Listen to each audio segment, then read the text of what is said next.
I'm starting the stream. Hello, welcome back to Chill Maths on Twitch. Good to see you. I can't really see you. Good to be here. I've got a plan. I've just made a plan, so I'm excited about the plan. And the plan involves maths on the internet, which is, if you're watching this, what you've tuned in for. Hello to Maths2222222. Good to see you. Hope you're well. Oh, that reminds me. Let's find out if the T-shirt has been approved. I've got to log into the T-shirt thing.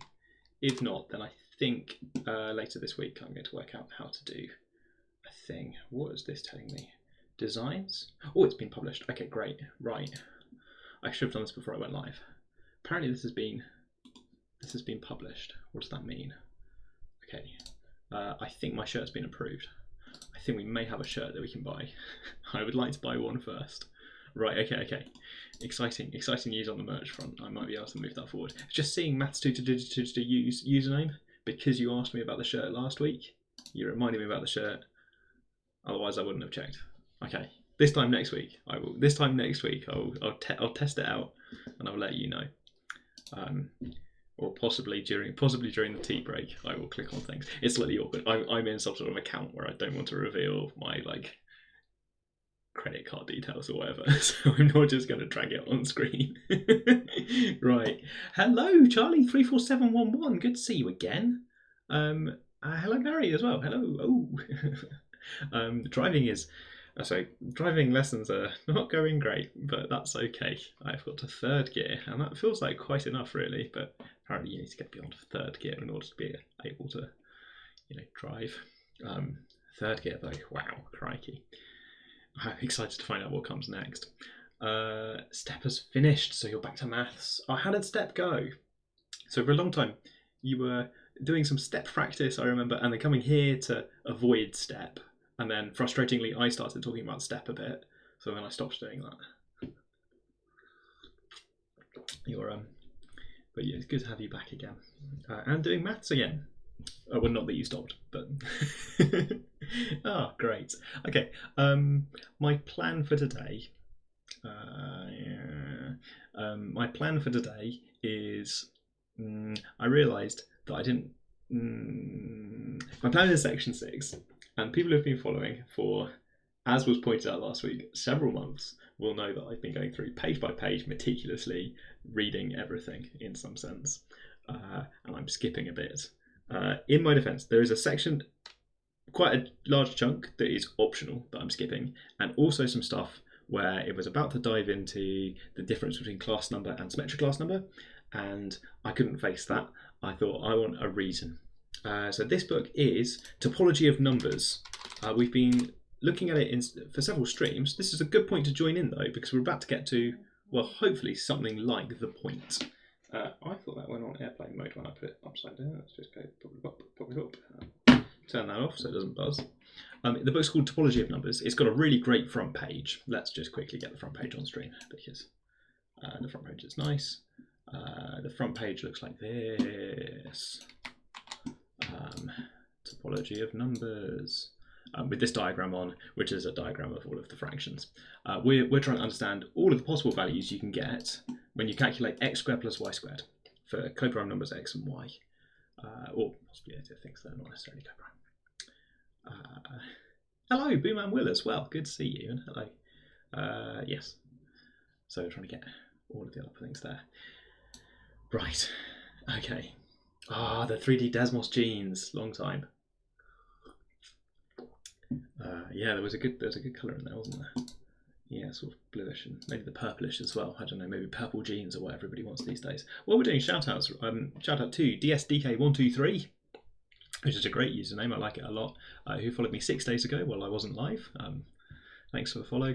And also, it's hard to know where to put the spaces in. I'm going to go for a gender prints X, or possibly a gender prints X, but wherever you put the spaces. Thanks for the follow. Just after us live last week. How many holes do G's have? Like 2, right? Yeah, 2. 1 for each leg. I hope that's the right answer. 2, 1 for each leg. Yeah. The top one is just the waistband is just like around the outside of the jeans. Your jeans. If you look at your jeans from the top, you have a hole for the left leg, a hole for the right leg, and then this is just like the outside. Your jeans look like this, pretty sure. I've seen jeans. They look like this. The pockets don't count. The pockets don't do anything. Yeah, I guess they're, yeah, 2 holes. What if you get a hole in the pocket? Lovely, right, good, okay. Oh good, Charlie agrees with me, 2 holes in jeans. A t-shirt? T-shirt 3. Good. We've done this badly before, haven't we?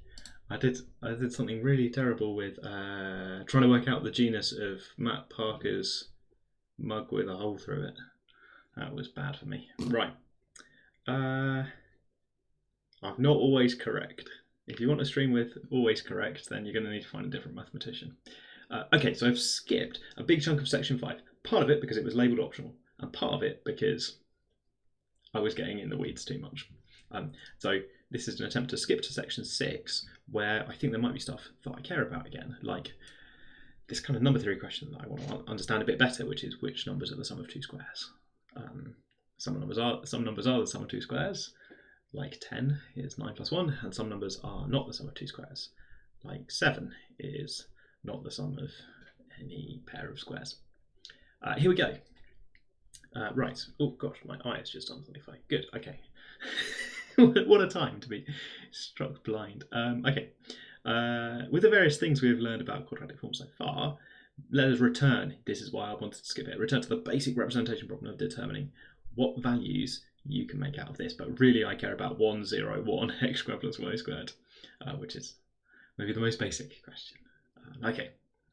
In other words, which numbers can be represented like this for some choice of integers x and y? Okay, not necessarily coprime. I said coprime out by mistake while I was talking to Charlie. Maybe not. A primitive pair. Okay, fine. Maybe they are primitive coprime numbers. Then just multiply up by squares and you'll be fine. Okay, good. Following convention. All right, it's exciting. In the rest of this book, so remember this. Just switch this on forever now. Okay.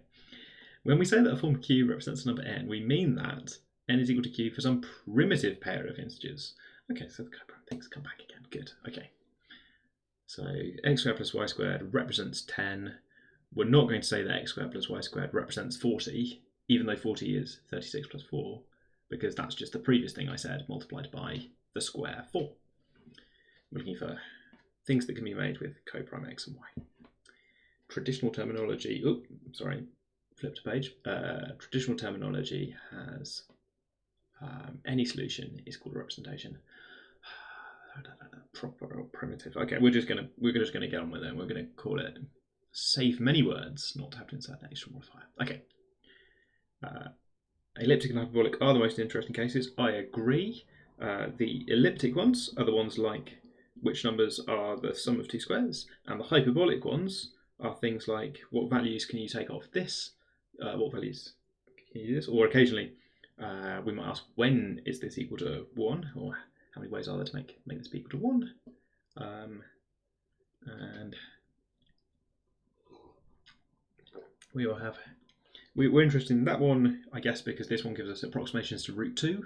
If we can find large x and y, then we get approximation to root 2. We're interested in that one because it gives us rational points on the circle, which I quite like. Or does it? No, that's Pythagoras. We're interested in this one because it gives us an understanding of which Gaussian integers are prime. Good, we have 2 questions that I keep returning to. There's 2 quite basic questions that I'm asserting strongly that I care about these questions. You can decide for yourself whether or not I'm telling the truth. If you think I'm lying, you can choose some other problems that you're interested in of a similar sort of shape. Maybe you're really into this quadratic.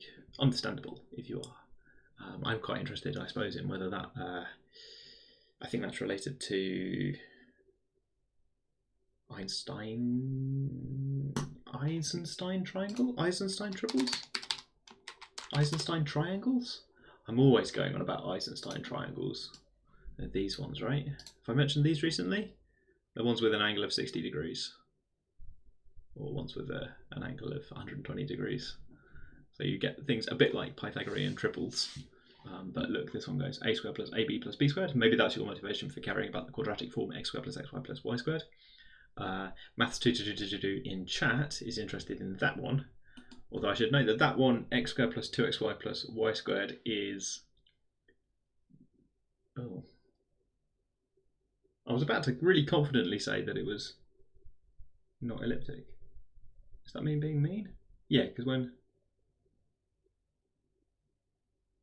The parabolic.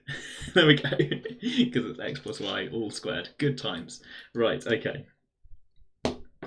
Oh.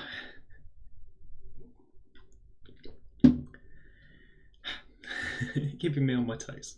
Okay, this section is called 3 Levels of Complexity, and I think my aim for the stream today is to try and read through at least 2 of them. I suppose a better goal would be read all 3 levels of complexity.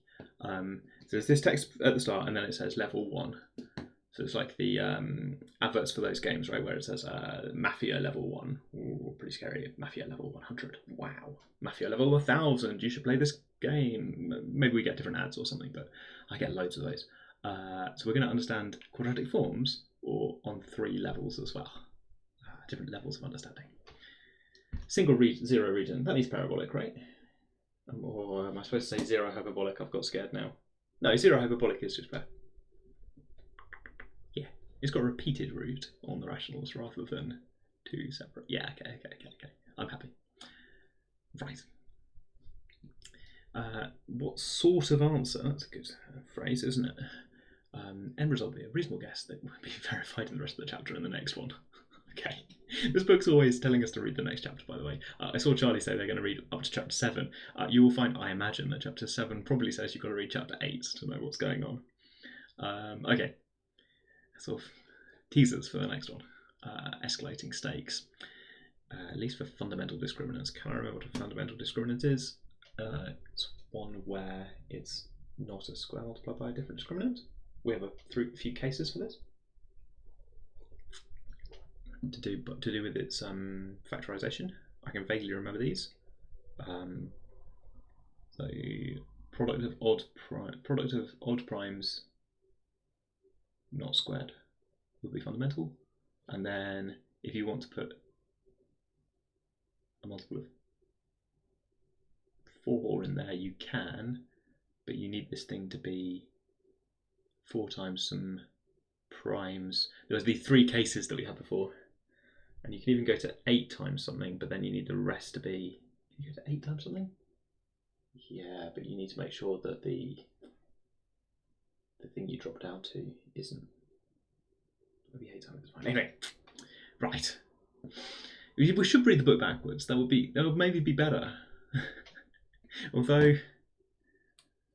Well, maybe that's what we're doing now. We'll look at 6 and then go back to 5 if we want to. Yeah, I'm sort of mumbling out loud to myself about discriminants, which maybe is a sign I should go backwards, but no, we're pressing forwards. Okay. It seems to be rather subtle. What does that mean? Okay, never mind. It's a very hard problem. Okay. Maybe, is this trying to allude to something that is unknown at the moment? Or just too hard for this book? Anyway. Let's try and find a pattern in the values of the form a squared plus y squared. And when Charlie sees this picture, I'm going to explain what it is because I don't think Charlie's seen the previous ones. Okay. In view of the symmetry of the topograph of this form, it suffices to look just in the first quadrant. Part of the quadrant is shown in figure. Here we go. Somewhat distorted to fit more numbers into the picture. Right. Let's see if I can do all of this. So, oh, it is distorted. Right. Okay. You're looking at a binary tree. And there are regions on here, so the binary tree is supposed to keep going forever in all directions, but they're just showing us part of that binary tree. Each region that's formed corresponds to a pair of numbers x and y. So can I get these the right way round? I think this one is, oh, it's symmetric. I'm going to get away with this, aren't I? And then this corresponds to 1, 1. And then over here, this corresponds to 1, 2. And the rule, as you move across a bit of binary tree, is, so on this kind of junction shaped thing here, so I've got this edge, and I've got a split on each end because it's a binary tree that splits into 3 at every point. The rule is that you add the numbers together. like vectors. So this is the value when you do 2, 3. You add these things as vectors. And then going this way, so you can keep building it. Once you've got these starting points, you can keep building outwards, because now I've got an edge between that and my new region for what happens when I put 2, 3 in. And the split over here says I should add these things together. So 3, 5. 25 plus 9 is 34. The thing we've observed is a whole load of rules about the values that you get, and we've observed that you can reach any coprime pair of points like this. You can get to any pair xy that are coprime somewhere in this tree. So this is a tree of all of the values of x squared plus y squared. They haven't expanded out this side because it's the same, this one's symmetric, and they haven't expanded down there because there's another symmetry for this one, it's symmetric underneath as well, if you start putting in negative numbers instead. Right, okay, going that way you're adding up as you move along. So it's looking at all of the things you can make. Yes, okay. And they've stopped when they've got up to 100, so this sort of keeps going as we're going. Maybe I should, just to illustrate this a little bit more, I'm going to write in all of these values. So I think that's 0, 1. So then this will be as you keep adding. So this will be 1 plus the square numbers, won't it? Maybe this is a silly example. Out this way to the value when you give in 1, 3, 1, 4, 1, 5, 1, 6, 1, 7, 1, 8, and 1, 9. Those are all coprime points. You can keep going like that, keep making coprime pairs. But branching off from there, you've got things like this, where I had, this is 1, 4 and 1, 5, so going out this way is 2, 9. So you can branch out that way. There's this proof that you make all the coprime pairs points like this, that is essentially Euclid's algorithm. That if you're coprime, then you can do some subtraction to work your way back down again. I think it works like that. Yeah. Can I make that work? Not sure. Okay. At first glance, they say, it may be hard to detect any patterns here, both even and odd numbers, but none of the even numbers are divisible by 4. So they're all twice an odd number. And in fact, an odd number that appears in the topograph somewhere. So 26 is over here, but that's twice 13, which is over here. I can see 74, but that's twice 37, which is over there. Interesting observation. And the odd numbers that we've got, they're all 1 mod 4 and not 3 mod 4, which figures because this is the sum of 2 squares. And the sum of 2 squares, well, mod 4, square numbers are either multiples of 4, if you square an even number, or they're 1 more than a multiple of 4, if you square something that's 1 more than a multiple of 2. Square an odd thing. That's 2n plus 1 squared is 4n squared plus the middle term is 4n plus 1. It's 1 more than a multiple of 4. So there's no way, there's no possibility to make this 3 more than a multiple of 4, because these are either multiples of 4 themselves or just 1 more. So we can't make something 3 mod 4. But we haven't got all of the things 1 mod 4 either. What they're missing are these ones. Each of these has at least one prime factor congruent to 3 mod 4. Fine, okay. Even though they have an even number of factors, even number of prime factors, counting multiplicity, that are congruent to 3 mod 4. So that it all cancels out and they end up being 1 mod 4 overall on that list. All the odd numbers that do appear have all the prime factors congruent to 1 mod 4. Okay, right. Conversely, all products of primes congruent to 1 mod 4 are in the topograph. So here's the guess, which I think is going to be spot on, because that was quite a lot of observations, wasn't it? And I feel like we've seen this on the stream at some point before. But here we are. Here's the conjecture. The numbers that you can write as a squared plus y squared are numbers like this. 2 to the power of anything.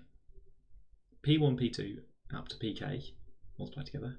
So these primes are all different.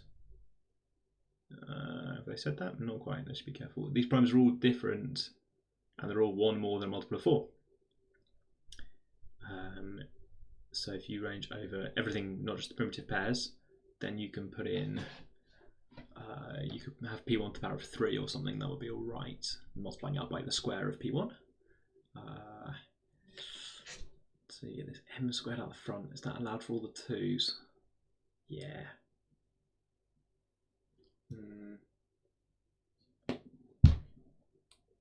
Oh, and they've moved the prime to being, they've moved the number 2 to being one of the primes now. Interesting. Okay. Each pi is either 2 or a prime congruent of 1 or 4. And the way you build this is something like, if you can build each of these primes, you'll be okay. Well, when I've seen this before, I've seen a rule for how to make a product. So if you can make each of these primes, you're good. And then some complicated maths to justify that you can make each of these primes. And then, or you can multiply by m squared at the end and you're fine. You know, if you can make a number with x squared plus y squared, if I show you x squared plus y squared is equal to n, and then I say, now make k squared n out of 2 squares. Well, that's not hard, because you've got my example already. X squared plus y squared is n. If you know that you can make n, then you can make k squared n by just multiplying each of them by k. That will be k squared n, because you bring out this factor of k squared.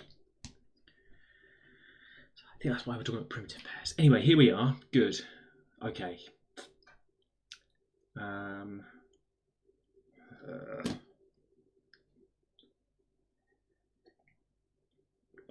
The index k denoting the number of prime factors is allowed to be 0, fine. The restriction a less than or equal to 1. I think they mean greater than or equal to 1, right? No, what? Oh no, they're saying at most. You can't have a... So they're saying at most... No, okay, yeah. So they're saying at most, you can't have too many 2s. That's interesting.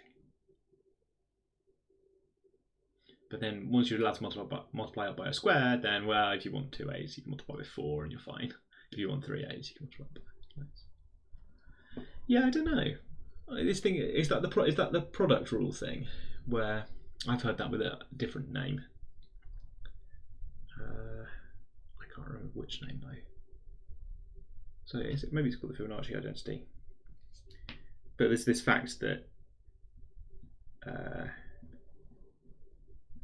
if you know that this number is the sum of 2 squares, a squared plus b squared, and you know that this number is the sum of 2 squares, c squared plus d squared, I would like to write out their product as the sum of 2 squares, which looks like it's impossible. I mean, here it is as the sum of 4 squares. That's not great, but you can write this as the sum of 2 squares by noticing, as if by magic, that it's this. I'm now going to get this wrong. Bear with me. What am I doing? Because I'm supposed to multiply together those things and these things. Maybe that'll work, maybe not. Yeah, no, I think I'm good. That gives me the squares of all the things I want, and the cross terms cancel. Yes, AC minus BD. Oh, I've got my minus in a different place. Does that matter? Maybe not. I like AC minus BD better. AC minus BD I like better. Yeah. Yeah, but the complex conjugate also works. Oh, sorry, complex conjugate. This is inspired by complex numbers or something, where these are the real and imaginary parts of the product of those things. Or the first thing I write, if you take the complex conjugate of one. Oh, determinant. Yeah, AD minus BC. It's the same thing as the determinant of a 2x2 matrix. That formula just comes up absolutely everywhere. Have we got a y for y the product of those two numbers, imaginary part? So quick y. So you've noticed that this briefly had AD minus BC. What's the right way to motivate that?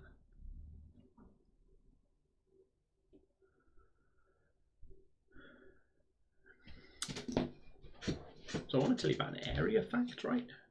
I'm supposed to tell you about an area fact. So if you have points AB and CD. So this is one of my favourite things is that everything's connected. And the determinant formula AD minus BC comes up in loads of places. The area of this parallelogram is AD minus BC. So I think the thing we just saw is a related fact. It's not quite what we saw though, is it?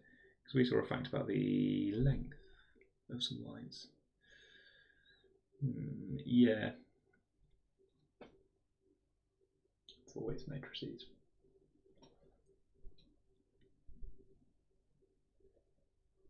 What's going on with the AD minus BC there? It comes up in so many places that are trying to decide what we've just seen.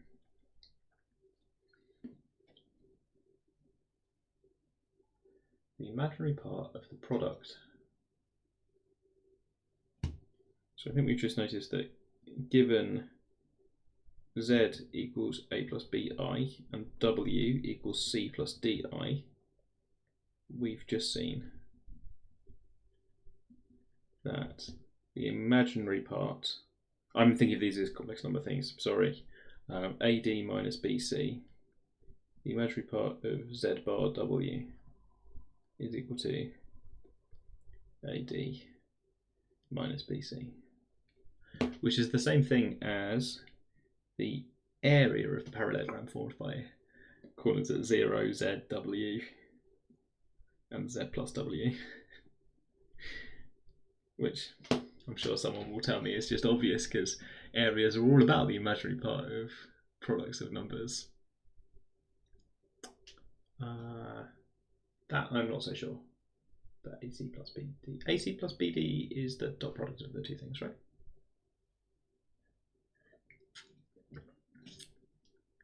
Yeah, AC plus BD is the dot product of the two vectors. So that tells you something about the angle between them, if you like.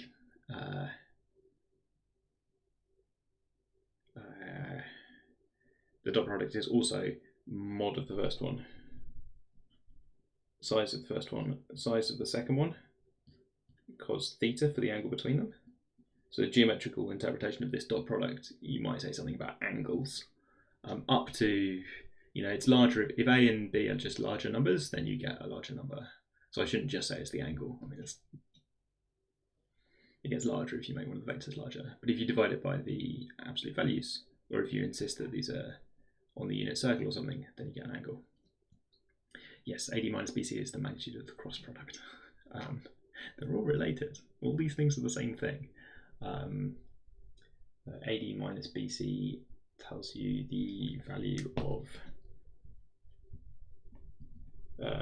again, there's a factor of A squared plus B squared, a factor of C squared plus D squared, but there's a sine theta this time. That's how cross products work, right? Which is also the formula for the area of a triangle, right? So the length here, the length there, and the angle in between, half AB sine theta. Oh wait, I said half because actually that formula is the area of the parallelogram. So this half AB sine theta thing is half the cross product of vectors pointing in the two directions. It's all nuts, isn't it? It's all the same thing. And then I suppose the surprise is if you square these things and add them, it's not a surprise anymore, is it? If you square these things and add them, then the cos squared and sine squared combine together nicely, and you get A squared plus B squared, C squared plus D squared. I'll take it. I think I'm just showing that things are consistent. I'm not claiming, I haven't told you which one of these things is the definition from which other stuff follows, but if you have this geometrical understanding that this one is a dot product and that one is something to do with the cross product, and you remember from learning about dot products and cross products that they're something to do with cos theta and sine theta, then you can rederive this fact by remembering facts about dot products and cross products. With, I think, the plus and minus signs in the other way round. So plus sign here, so this is a cross. This is the dot product of just these vectors. I'm possibly supposed to put a conjugate in there somewhere.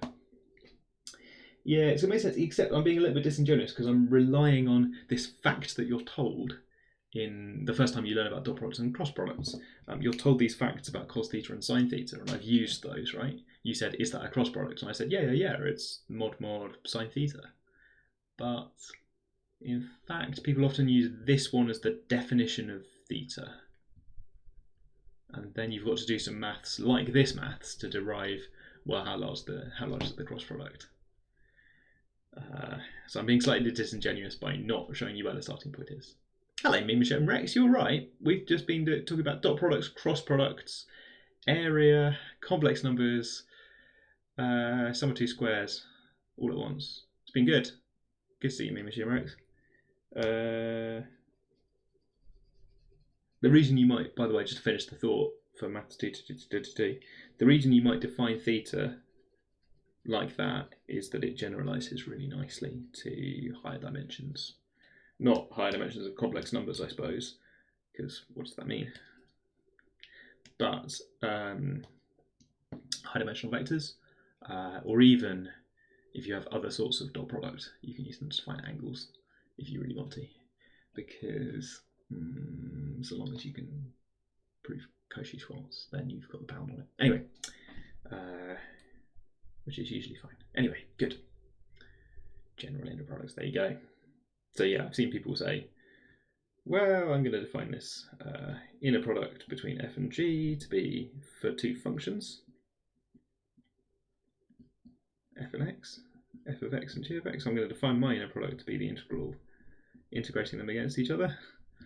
So then the angle is something like, so then I've got like this angle between them, where you just write down a kind of cosine rule thing, where you say, no, I'm just going to define theta to be the thing that does f dot g is supposed to be f dot f, g dot g, I think I need a big square root, cos theta.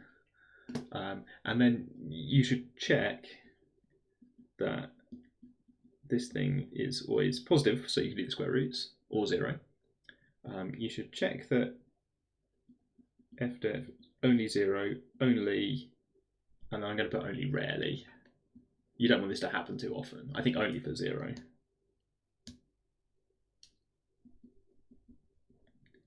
In some sense, the 0 vector or something.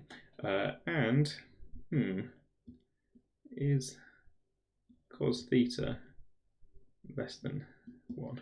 This thing I'm calling cos theta, is it between -1 and 1? And you can prove that, but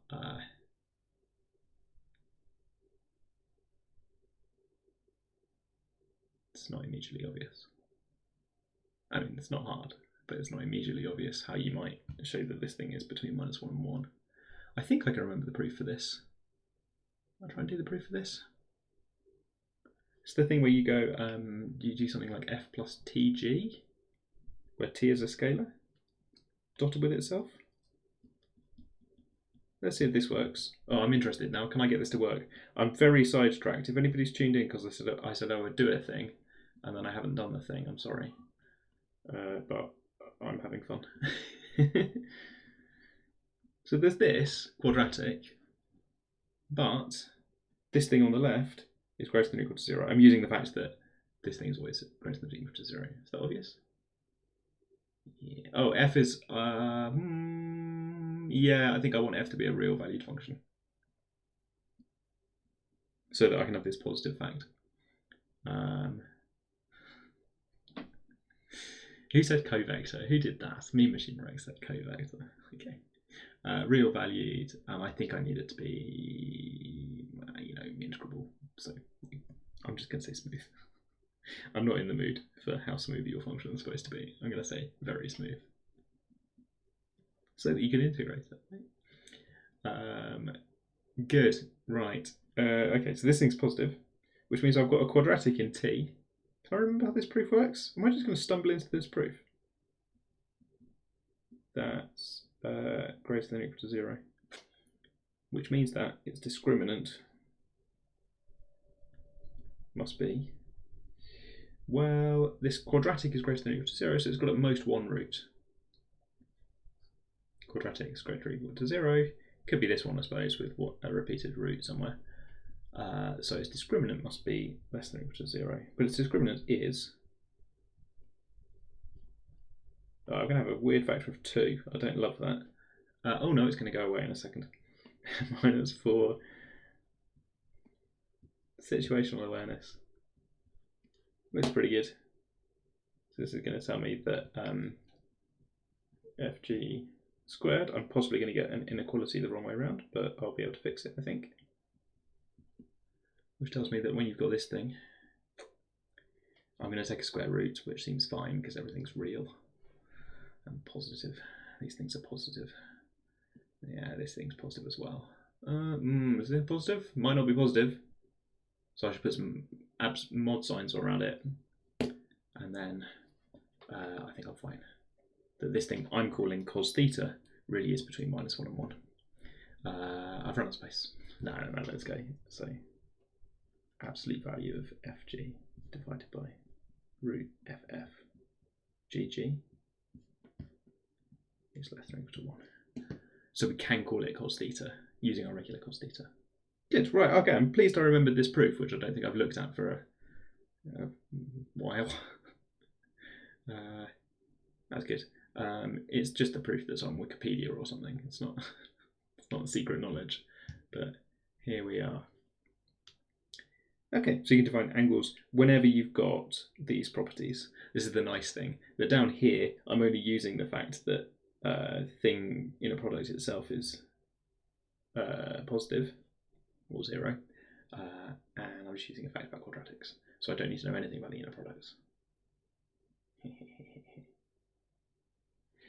Right, there's some advanced tech going on in chat. Let's clear this out and go back to talking about the course, or whatever this is. Is it a course? I suppose it's a course.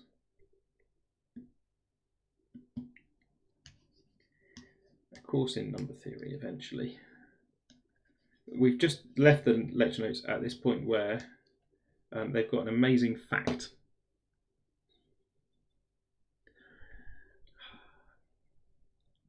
I thought I didn't like category theory, but then I found out that something that I've been pedantic about, I found out the thing I was being pedantic about was category theory.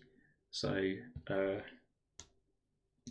or like the distinction is important in category theory. So this was me realizing that at least one opinion I've got, it could be backed up by saying category theory says.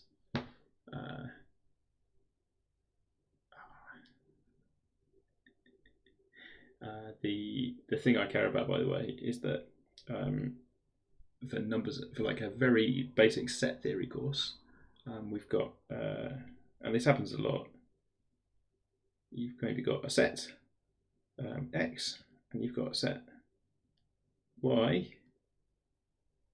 Let's just have two elements in there.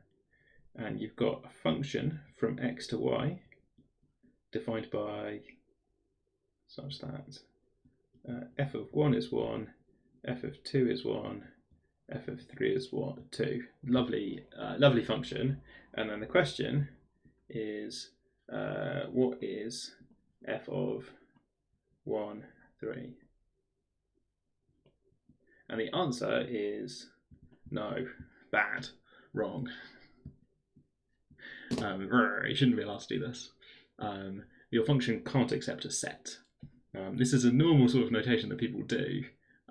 People do this all the time, that they want to have some notation for, well, I want you to apply the f to all of these values and return the set that contains all of the outputs. So they want it to be the set containing 1 and 2. So in this case, all of y, which might be, you might be trying to prove that this is surjective, in which case you want to demonstrate that f of this set is y. But this is an abusive notation because actually f can't take in sets, it takes in numbers.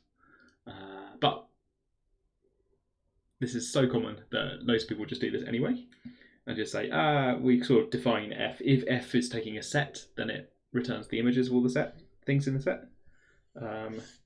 And if it takes a number, then it just takes that number. I found out that this is a distinction that category theory sort of talks about or something. There's an induced function on the power set of x. So you have x and y, and you have the function f that goes from x to y, and then you have this kind of induced function. I can't remember what you call it. Some sort of f. I'll look it up. some point. There's some separate function that goes from the power set of x to the power set of y, the power set being subsets. Right. I don't really understand that question, Machine Rex, I'm really sorry. Partly because of the words in it, and partly because you're asking if there's no connection between things. Oh, wait. Do you mean that people say dimension for higher dimensional shapes, and people also say dimension for the indices on your tensor? Maybe. And you want to know if those are the same thing? Why do these? The boring answer is that those things are just totally different, so there's no similarity there at all. And the fun answer is that they're both telling you about larger spaces with more options, but that's quite woolly. Right. Too many different things. Yeah, so I don't really love it, but I think next year I am teaching a course where I'm going to be required to teach people this convention that if you put in a set, it takes all the elements.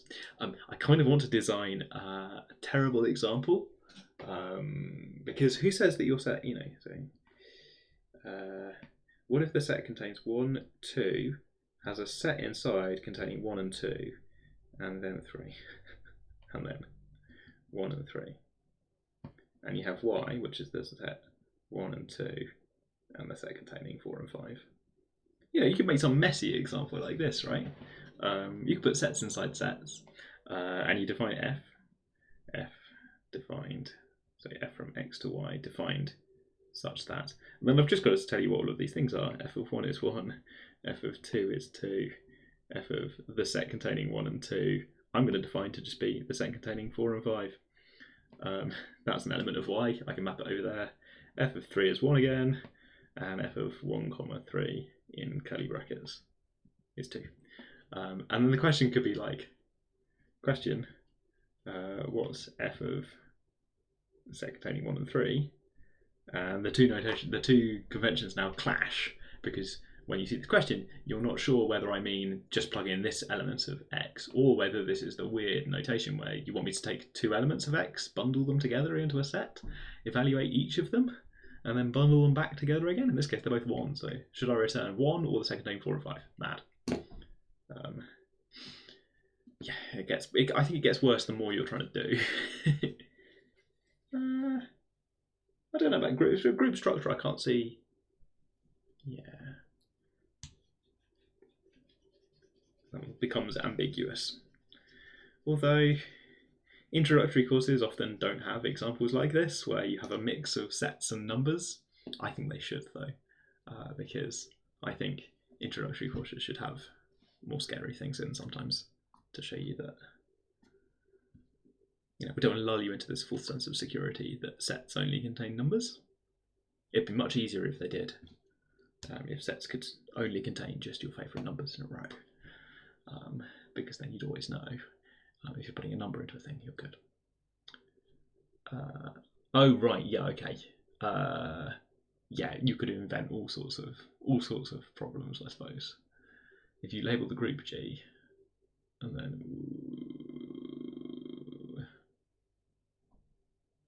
well, you should, yeah, okay. So yes, possibly if you're putting group structures on everything as well, then possibly you should be using the language of like a group isomorphism anyway, right? To say we're also trying to preserve structure. And if you're really laissez-faire with it, if you're really just up to anything, then you might start putting in f of all of the elements has to match, and also f of the structure has to match, or f of times. You've got some multiplication rule for your group that says a star b equals c, and a sort of silly way to talk about isomorphisms would be you've got to check that f of a, f of star, f of b is equal to f of c. And this is not really how isomorphisms work, because people don't actually go around setting up a function that accepts the product symbol as well. What does this mean? This one would be an operation, this one would be a function on operations, and this would be a function on elements. It's not really what anybody means. I encourage people to not do that. Good. It doesn't actually put a star inside a function, right? That's me being intentionally silly. I hope. Okay. What were we doing? We were reading, but we hadn't even got to level 1, and it's about to be 5 o'clock. We're reading, I think. Going back in. Oh, plugging in operators in front. Oh my goodness. Okay, right, yeah, fine. Okay. Maybe category theory tells you how to do it all properly. Some induced function, induced operation. Okay. Right, okay. And then they made this point about restriction, and that's when I realised I wasn't paying any attention to what was going on. We'll prove the conjecture later in this chapter. Hooray! Looking forward to it. You can just look at mod 4. Odd number squared, this thing we were saying about 0 and 1 mod 4. Must be 1 or 2 mod 4. All odd numbers, 1 mod 4. Even numbers reach twice an odd number. Yes, because they can't. When we're banning the case where x and y are both even. I hadn't appreciated that, because we're just looking at primitive pairs, so you can't have x and y both even, so you can't make things that are a multiple of 4. At least one of them has to be odd. That's weird, isn't it? Co-prime pairs of numbers, at least one has to be odd. It's not that weird, James. It's not weird at all. Learning. Right, okay, here we are. If you have 2 co-prime numbers, at least one of them is odd. Maybe both. Oh dear. Just turning facts around, aren't we? We're just turning facts around. I hope everyone's doing all right. Are we all okay? It's been very hot weather, hasn't it? He says. That sounds quite unwell. At least one of them's not a multiple of 3. They're not all multiples of 17. These are all facts about co-prime pairs of numbers, which could all be relevant at any moment. Right. So this easy stuff doesn't say anything about primes. Or positive assertions about which numbers you can actually make. Right, okay. Second example to see some sorts of patterns. Okay. See whether the same sort of patterns occur. X squared plus 2y squared. If this was your favourite, here we go. Once again, we're looking at values less than 100. And we've got this branching structure to show all of the stuff that's going on.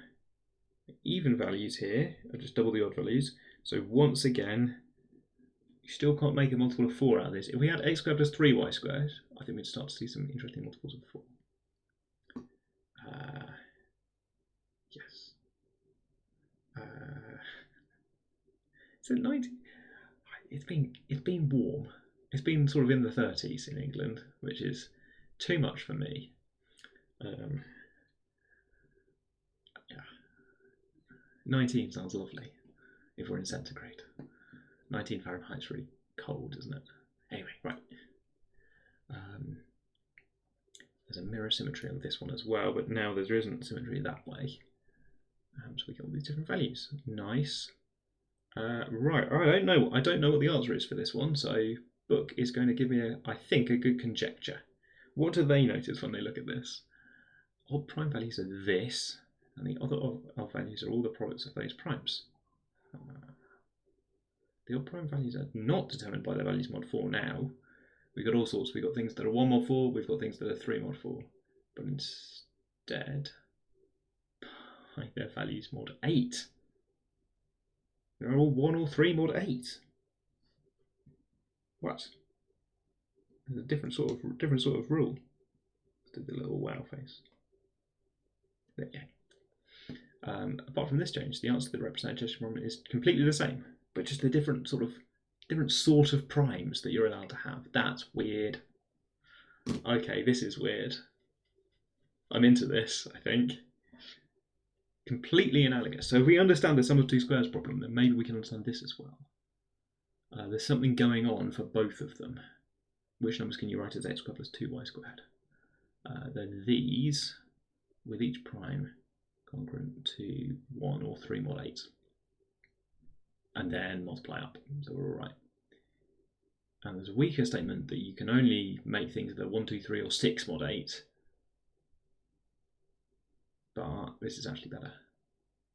Okay, same sort of behaviour can occur for hyperbolic forms.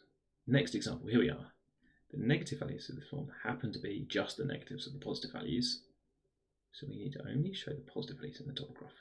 Okay, and this has got a kind of separator line going on, shown with this horizontal line. Binary tree has been sort of topologically moved around, hasn't it? So we've got this separator line, and we've got some negative stuff going on. But then it will grow in the same way. Between this 1 and 2, there's a 7. Between this -1 and -2, there'll be a -7. Right, so values going away.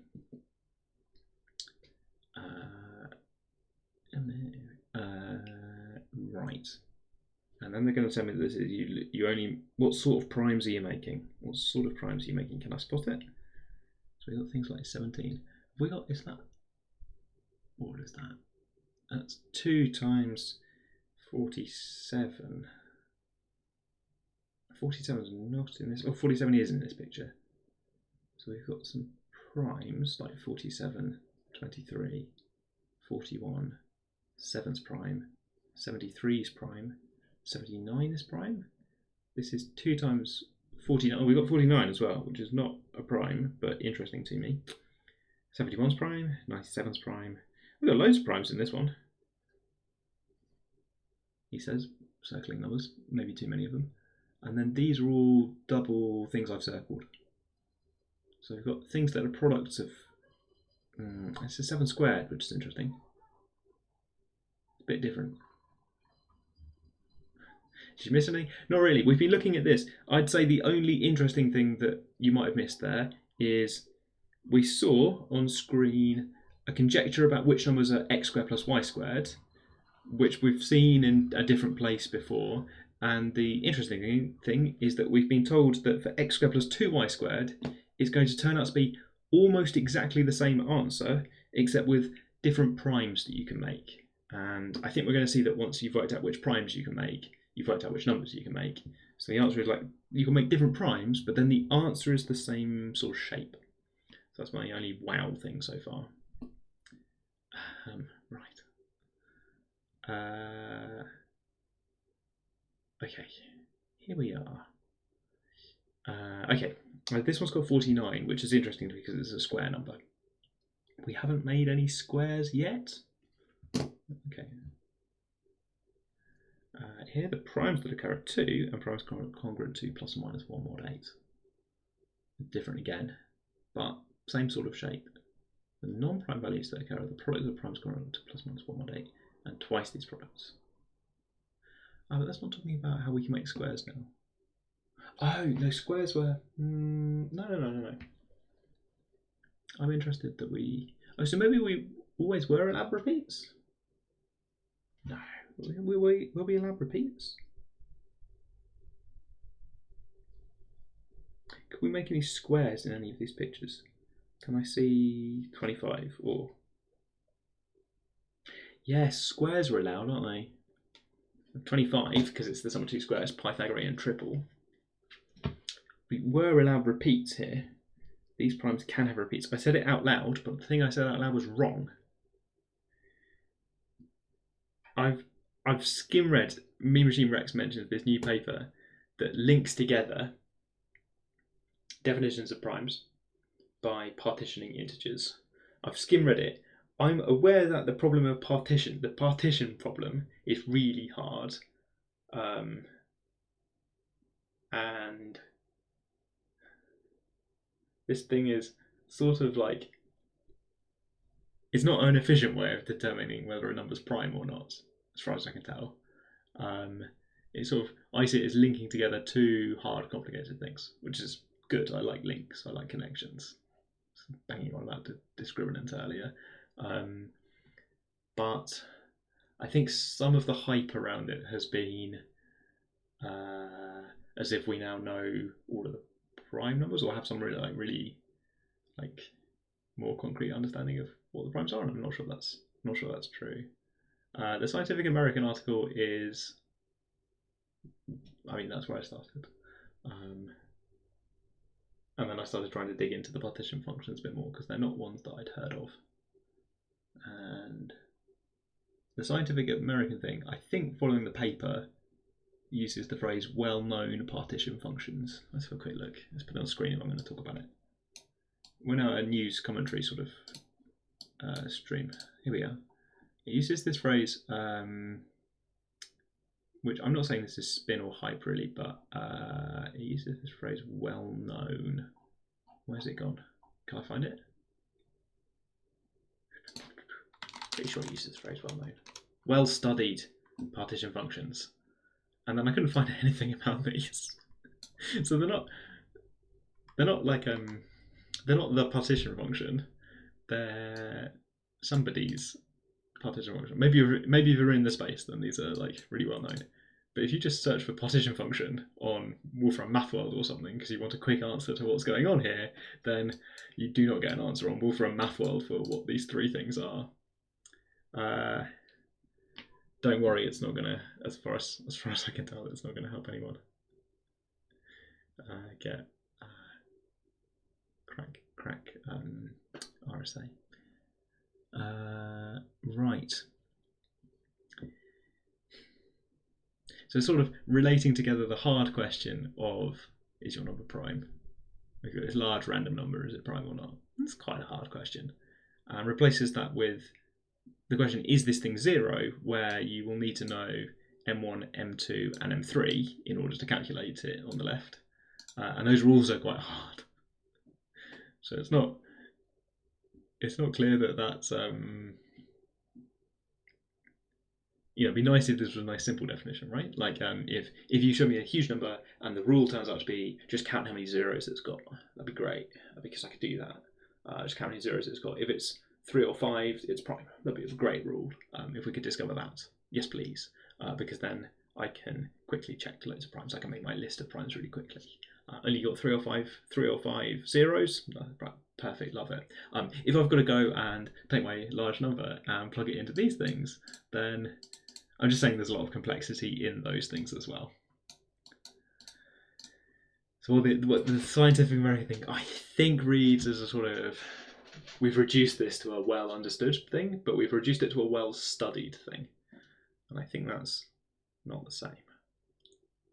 There's a lot going on there. Because you saw me control F well known, which is different again. Well known, well studied, well understood.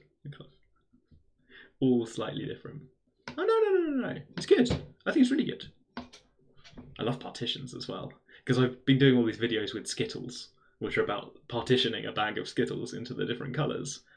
So there's some suggestion in the department, because the Skittles video did quite well. There's some suggestion that I try and explain prime numbers using Skittles partitions, right? So that's why I was trying to look up M1, M2 and M3 to see if I could explain them with Skittles. But their maths is too hard for me, which I shouldn't have been surprised by. I wasn't surprised. Yeah, 34, 35. Thanks. What a specific reality check. What a really specific reality check. I love Twitch. Right, okay.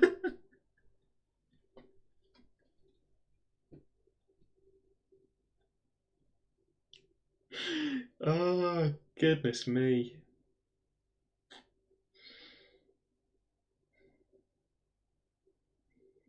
It's just mean. Right, okay. Mean maths. Do. Okay. If I know what you're referring to. If you're not, then it's just my paranoia. Here we are. Right. Where are we going? Okay, yes, we've caught up a little bit, haven't we? Because we're now looking at x squared minus 2y squared. And I was vaguely interested that it could make a square, but then I remembered the other ones could make squares as well. And I realised those primes could be different. I think we're talking about the same video, by the way. There's one with percentages, which was filmed ages ago, about Skittles, but there's a recent one where I think I look really tired. Like, really tired. And that's the one that's done well on Instagram. So, for my future Instagram videos, I'll be making sure not to get any sleep. Super dead. Yeah, fine, okay. The people know too much. I need to start again. New name, new persona. Then maybe they'll let me back on number file. Right, okay. Right, 3 examples we've seen so far. The guiding principles look at prime factorizations and at primes modulate certain numbers. 4, 8, and 8 again. Those are the absolute values. No. No. No, I don't like it. I do like it. Oh no.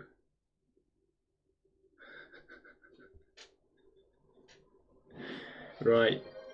On that EastEnders surprise, it's the sudden appearance of a point to the discriminant of a quadratic form. Look, it was the discriminant all along. The 4 in the fact about sums of 2 squares, the 4 occurs in, you should look at whether your primes are 1 mod 4 or 3 mod 4. The 4 in that fact is, I'm told, 4 because in the quadratic x squared plus 1, the discriminant is 4 or minus 4. That's where the 4 comes from. Modulo the key idea. Here we go. Let's underline. Let's put a box around this. I'm going to change colour.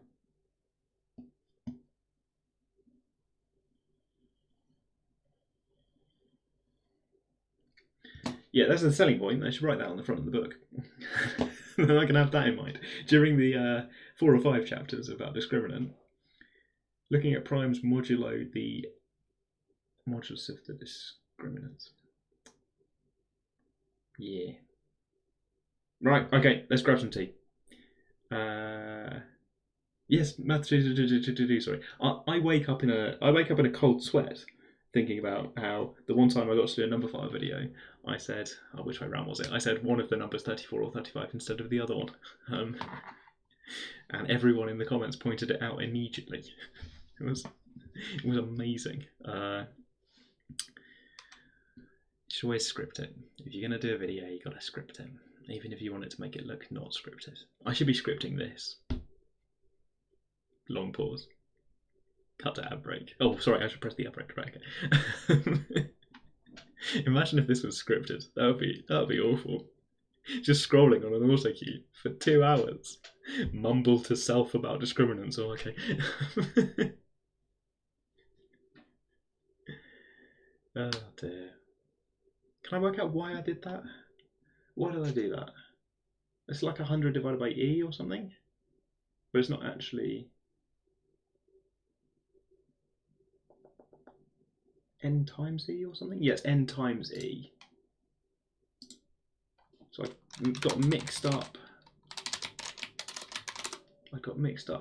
No, still wrong.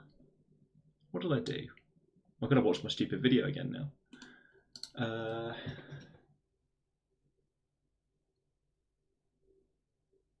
I did something where I had an asymptotic that I was happy with. So I had an asymptotic thing that was true for large n, and I evaluated that for n is 20 or something. 21? No. I evaluated the asymptotic rather than, checking 20 is large but finite, so I should actually check the cases, which I had done, but then I'd forgotten I'd done it. So I had in my head the value from the asymptotic, sort of assuming that 20 is large enough that the asymptotic wins.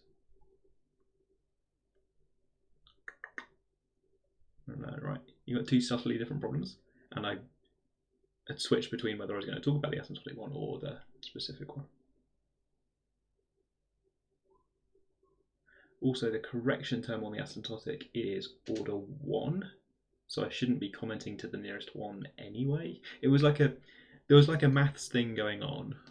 It's not just I blurted out the wrong number. There was a reason for the number I said, and if I'd said a different sentence around the number, then I could maybe have got away with it.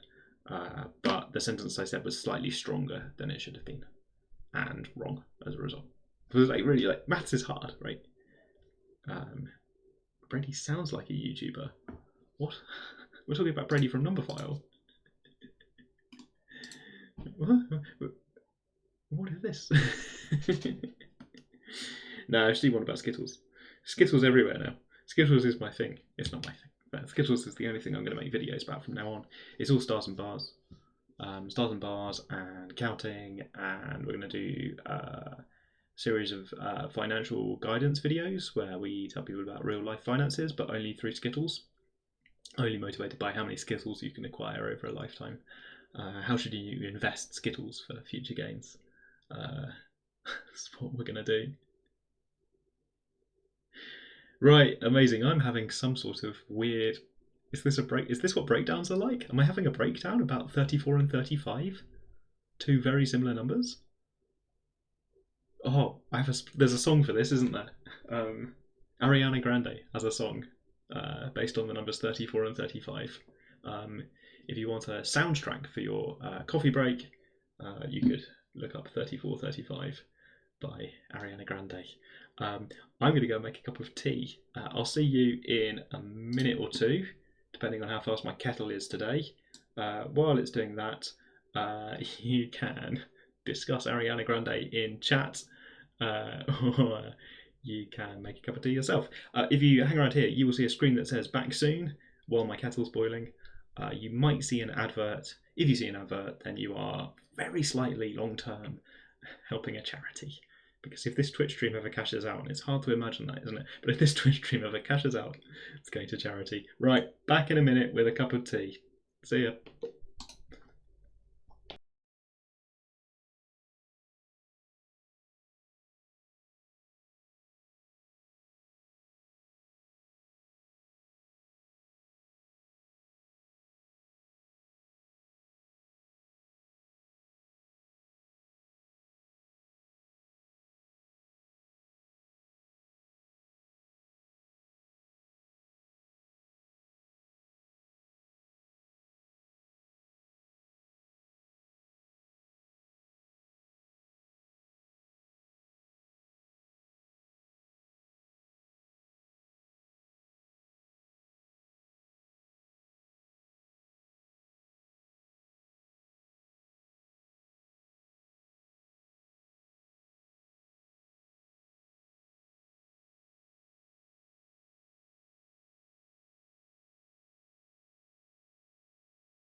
I think I'm back.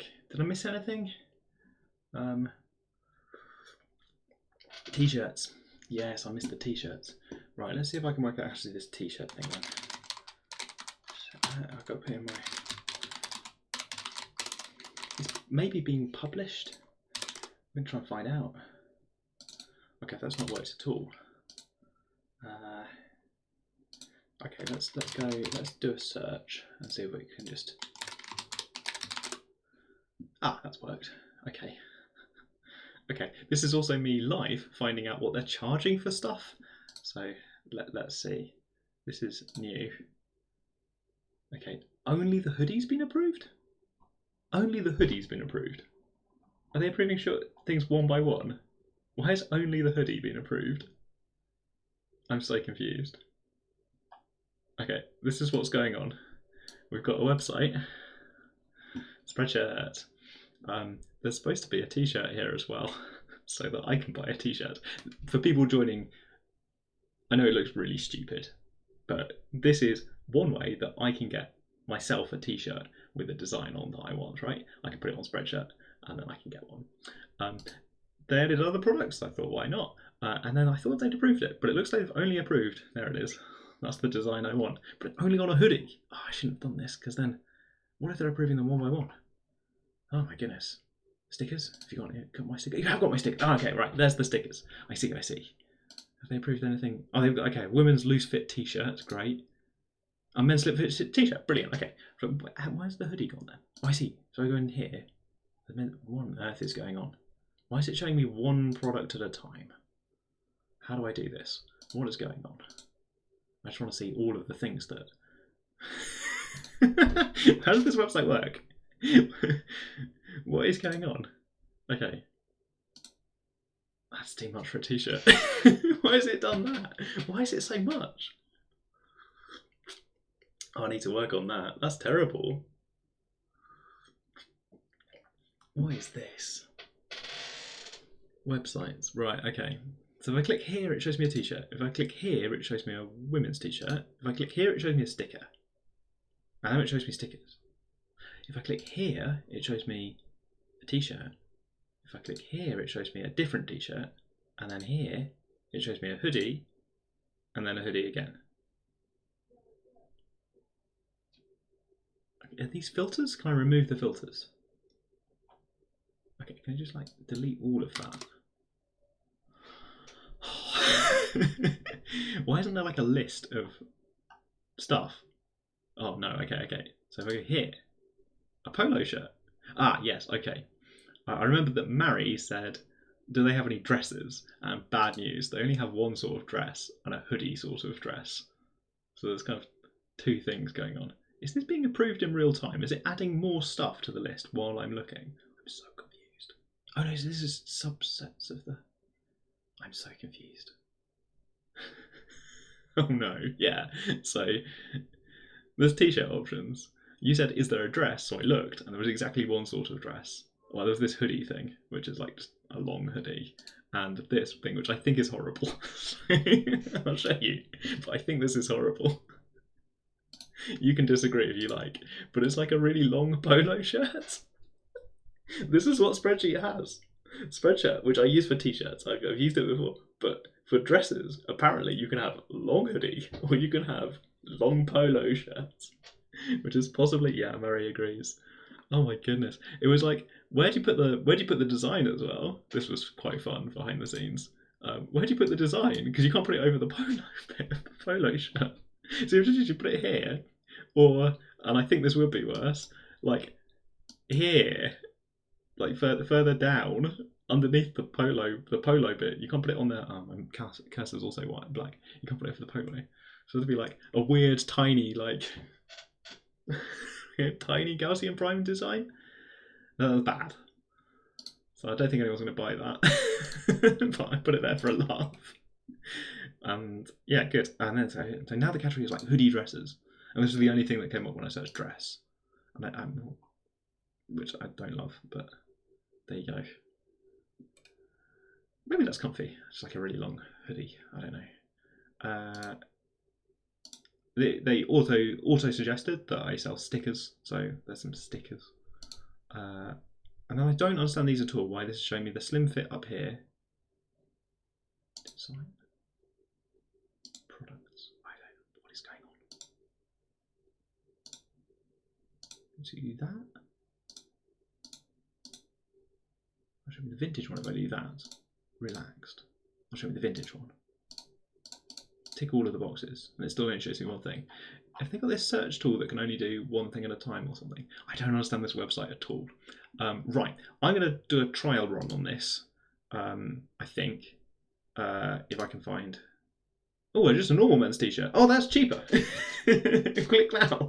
I don't know how I did that, but I'm pretty sure that was about 25 quid a minute ago, and now it's down to 19. Right, okay. I need to work out. I may have ticked too many boxes on too many products. Right, so I think I want this one. Gaussian Prime on men's t-shirt, designed by Jason Romaths. They should give this guy glasses, and then that'll be closer, wouldn't it? It's Gaussian Primes on the t-shirt. You can change the colour, and I think it will mostly work. It's on a transparent background, so you can change the colour. I'm going to go for black, I think, because then the smallest Prime 1 Plus I is kind of a bit more hidden. And there are options. I don't know what that is. Graphite Heather. Maybe I'll do Graphite Heather. Maybe that's fun. I don't know. Behind the scenes, you're allowed to switch these on and off as well. And I considered, like, am I really happy with people getting this design I've worked on, but on a yellow t-shirt? And I thought, no, just let the people do the people. The people do what the people want. Do I want it on blue? Okay. Right, there we go. Okay. Why does this say VAT EU? Where does this think I am? Anyway, right. I've got a shirt. How much of this can I put in a link? If I put most of this not in a link, does that work? Let's get rid of some of the question mark tags and see if it still works. Oh no, that's gone for a sticker.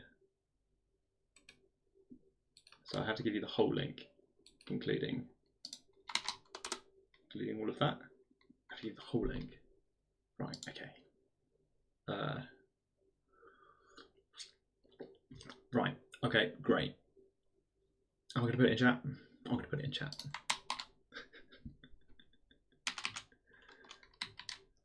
Me Machine Rex is spreading conspiracy theories while I'm making a concerted effort to sell t-shirts. That's right, the chat has gone really commercial and really conspiracy all at the same time.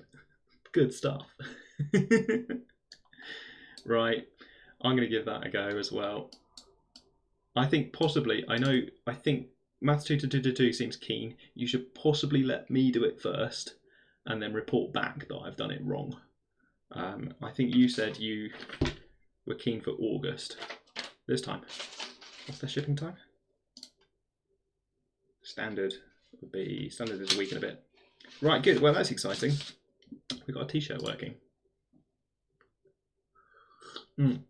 Everyone be nice to Mary. Everyone be nice to Mary. Ali G is not a mathematician, unless there's another mathematician called Ali G. Nobody's won the Fields Medal aged 5. Right, good, okay. Shall we read some more surprising facts about discriminants? I'm very excited we got the t-shirt link working. Hopefully going very well. Gaussian primes everywhere. Hasn't got I wrote some funny text for it. I wrote some funny text to describe it, and that has not made it anywhere. I can't see the funny text anywhere on screen. So I wrote like a description. It was great. Okay. Yeah, maybe give me a week or two. I should also probably double check that I got all the primes right. 34, 35. That's now what I sing. I'm going to sing that whenever I'm thinking I can make mistakes, and I get embarrassed when I make mistakes. I just need to sing to myself 34, 35, and then I'll be reminded of a time I made a mistake. No more mistakes. New Year's commitment. No more mistakes. 34, 35. Another example of the same sort is this. So this is going to be we should look at primes mod 3. Prime 3 plays a special role. This is mad. I don't have a brother called Simon. Oh, you're talking about Ali G, Sacha Baron Cohen, and Simon Cohen. Right. Okay. Here we are. We've been dropped this absolute bombshell that Primes mod discriminant gives you a key to unlock what values a quadratic form can take, which is amazing, but we're just going to look at it for a bit, aren't we? Because of the symmetry is odd.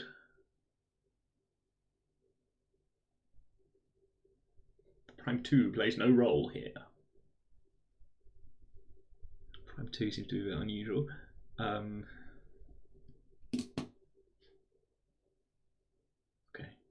Okay.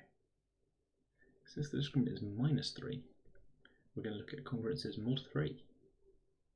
This is genuinely like a fact I didn't know before today that is now in a box. And I haven't seen the proof yet, but it's pretty nice. I like that. Was anybody going to tell me that? Probably not. I have to go and read it, right? And it turns out to be on page... What are we on? If we skipped a bit at page 169, so we're halfway through a massive book. You know, you gotta go out and find facts, haven't you? Or tune in to Chill Maths on Twitch, and facts will just appear. And also non-facts, and also t-shirts. Deary me.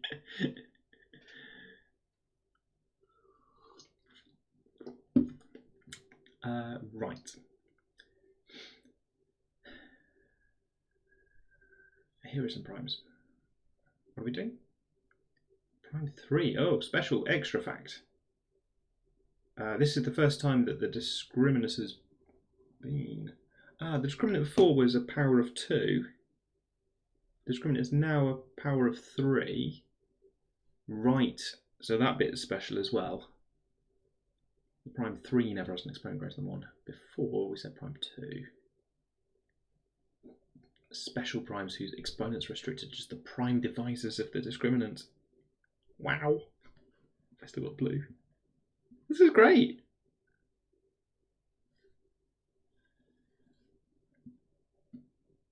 This is brilliant. After quite a lot of just sort of facts about symmetries and things, we've got the books like dropping knowledge on us. Here we are. Primes that divide the discriminant and primes that don't divide the discriminant. Okay. Behave differently.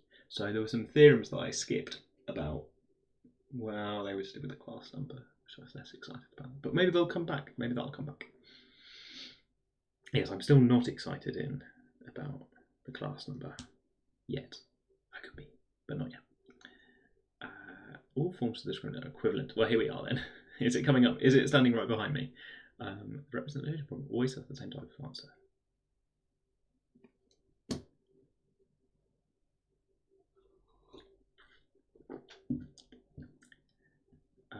Okay. But not in other cases? Oh, now I'm worried. I put a big blue box around a fact that I thought said all of them. Same type of answer. Okay, never mind. Okay. Was this first level of complexity? Before going on to the next level of complexity, let's digress. A nice property of the forms of the first level of complexity have. So maybe my blue box is just some of them? Yeah, key idea, but not saying it's the same shape all the time. Okay. Yeah, so I should underline the context as well. This is not generically true. This is just true of our 4 examples at this level, where, and it is to do with the class number because it's about having a single equivalence class.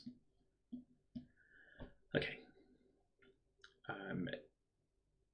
Yes, right, okay, here we go. What's going on then? Before we go on, we're going to do something else. Put it back to where it was, down here. Converse is not always true. Do I care about the converse? This thing has a solution 1, 1. But this, no solution. Okay, so you can have a square, like we've seen 49 turn up. But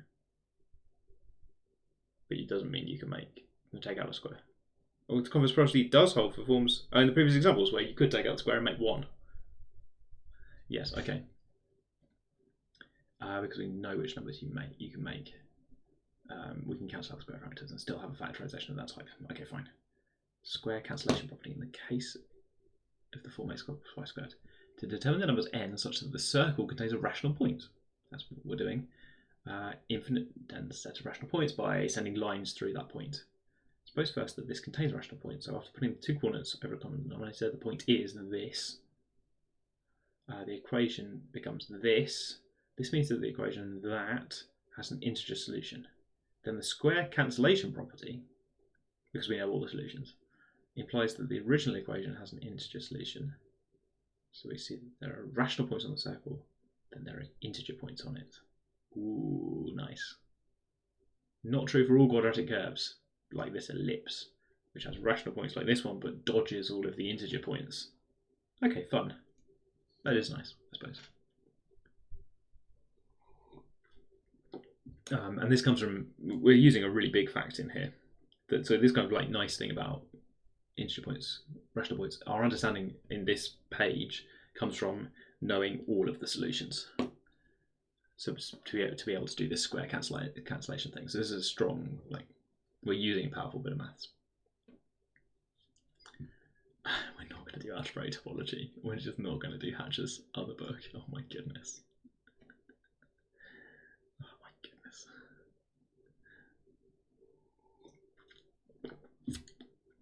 There's so much difference. Something I'm really enjoying is that I only get to do this for a little bit of time each week.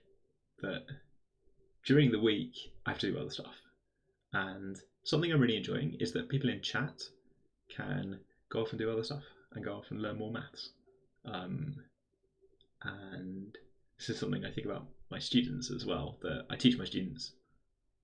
I see them maybe once a week, but in between, they can just learn loads of stuff.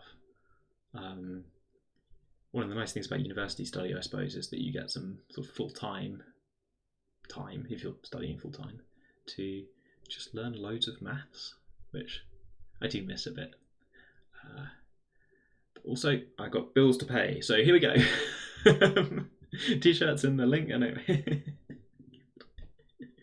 Oh, I'm so tickled by the fact I didn't see this coming, that they'd have the kind of the photos with the models. Oh, that's really tickled me. I just want to buy a t-shirt. Right, let's go. As Mary says, chill maths. People doing the maths, people being chill. 5:30. When we hit, that was the first level of complexity.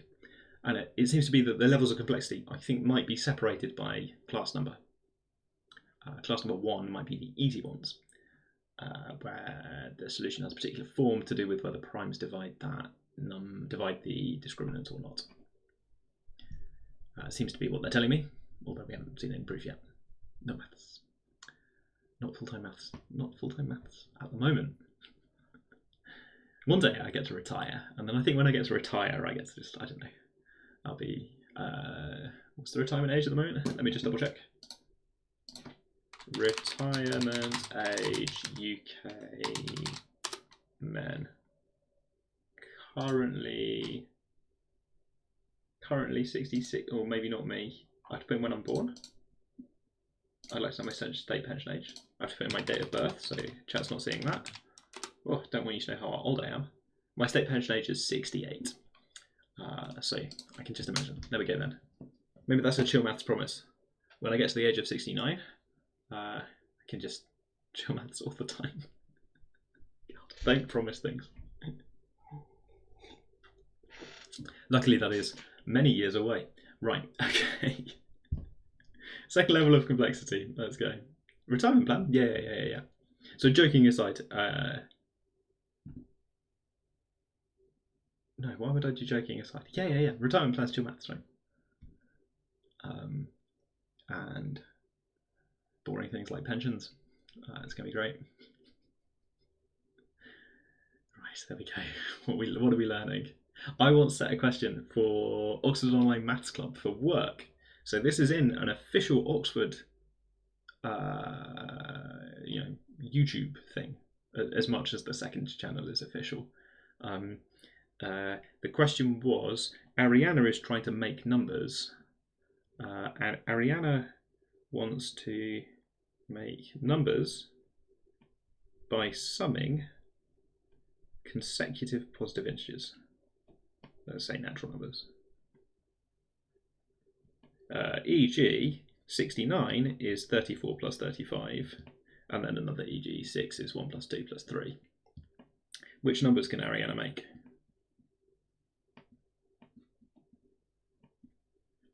At the time, I thought I'd invented this question based on the song, but of course, it's a well-known question that other people have used. They're sometimes called trapezium numbers because they are numbers that you can make a trapezium out of, which is like a triangle with the top cut off. Spoilers for how you might solve this question. To add together consecutive numbers, right? So I put that in an Oxford publication in a way. And you might like to think about that question as well. It's kind of separate from what we're doing, but there you go. Right. Yeah, difference of two triangle numbers. Now roll with that. Which numbers are the difference of two triangle numbers? Where I'm at with this problem, by the way, is I know the answer. I know why. I have a proof for some numbers you can make, and I have a reason why you can make them, and some numbers you can't make, and I have a sort of reason why you can't. No, I have a proper reason why you can't, but I don't have a nice sort of like lightning bolt for. I don't have a quick reason for why you can't make certain numbers. I don't have a kind of pow. Of course you can't make blah because. I don't have that. So I encourage you to solve the problem by thinking about the difference of triangular numbers or something. But once you've got a solution, check small cases as well to make sure you're right. But then the kind of harder question is, what's going on? Small cases, by the way. So 1 is 1, math is maths. Well, you can't make 2, but 1 plus 2 is 3. Welcome to Chill Maths. Then you've got some choices because you could do 2 plus 3 is 5. That's quite good. That's consecutive numbers. You could do 1 plus 2 plus 3 is 6. You're allowed as many as you like. Or you could do 3 plus 4 is 7. So things are going pretty well. So you can make some small numbers, but some small numbers you can't make. I don't have that lightning bolt. So if anybody solves this, if you solve this in Chill Maths, you might have some proof, even to prove to yourself which one's which. But I'm missing a kind of lightning bolt, Like I want somebody to say, aha, convert all the numbers to hexadecimal, and then in hexadecimal you will see. Ooh. I just don't have that, right? That's a request. Maths request. Cool, good. Right, here we're looking at a case where the class number is 2, so this is different, I suspect. The class number is going to be relevant to which case we're in. Okay, that's what they're telling me. Two non-equivalent forms are like this. What's the discriminant on these ones? I should be able to work this out quickly, shouldn't I? 40. It says that right there. There it says that right there. Here are some values, which they've... Look at these lovely branching diagrams. Very nice. Right, okay. There's some symmetry, so that's what you can make. The negative values will be negative of the positive values. That's not obvious to me. Let's have a look down here. Oh, no, I suppose these ones have the same. This is the skew symmetry that we skipped. Right. Oh, is this? Have I seen this one? Is this? I have seen this. I think I found it really confusing. The thing Mean Machine Rex has just linked to is this, which is.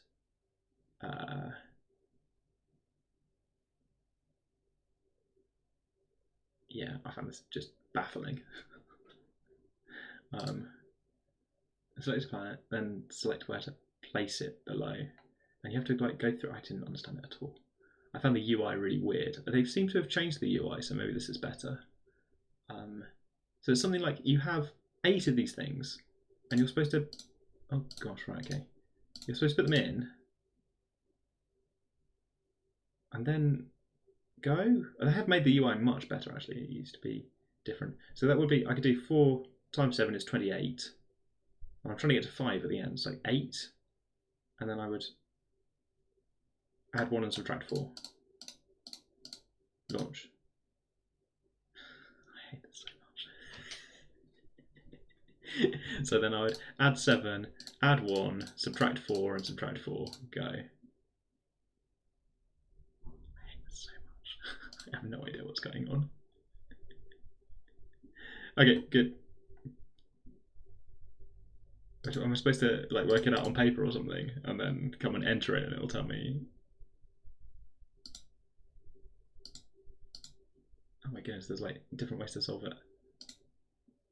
Okay, maybe I've misunderstood how to play. At least 3 exponents using basic arithmetic. Only positive numbers are allowed. Find and launch as many sequences as you can. Okay. If you get a 2-digit answer, only use the ones digit. So then 8. Nope, I haven't got it.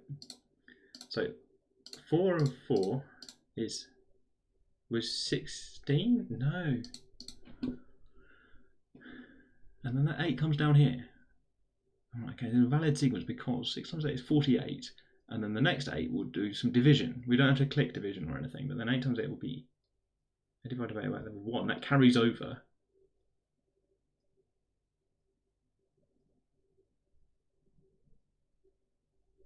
No, maybe I'm supposed to put the target. Maybe the next thing has to be the result of my. The next thing I enter has to be the result of the thing I'm trying to do. That this 8 here has to be blue. And then 1 and then 9 equals 9. Maybe 9 was the target or something. So something. Okay, right. Okay, we can do this. See if I can get one thing to work. So 4 times 4 is 16.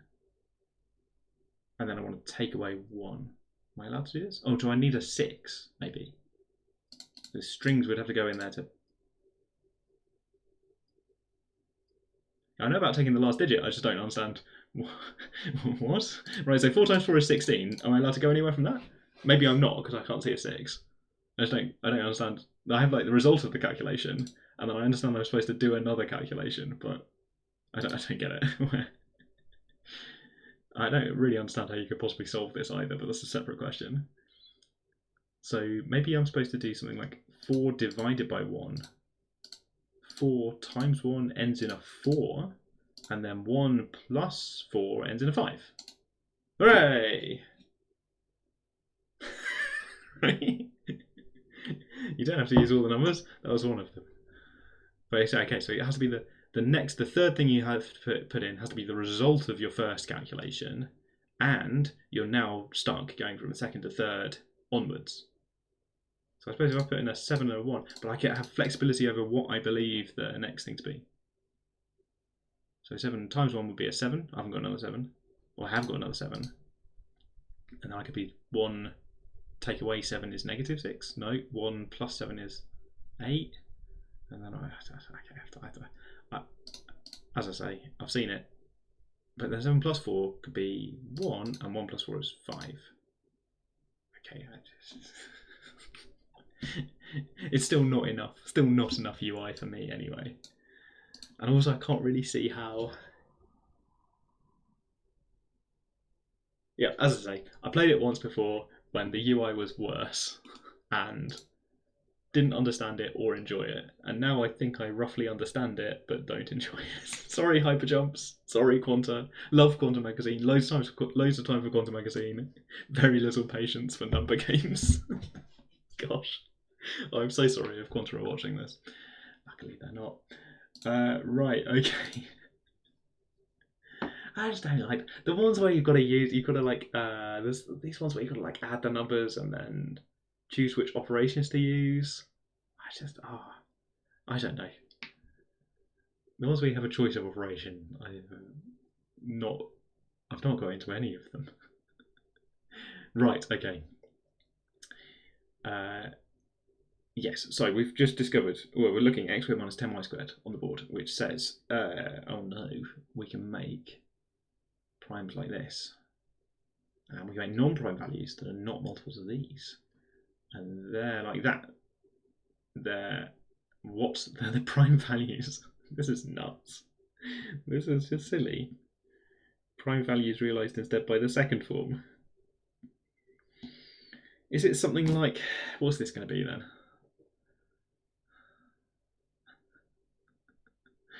The prime divisor to the discriminant. So one of the forms is taking on that, along with the primes congruent to plus minus 3 or plus minus 13 mod 40. So we're working mod 40.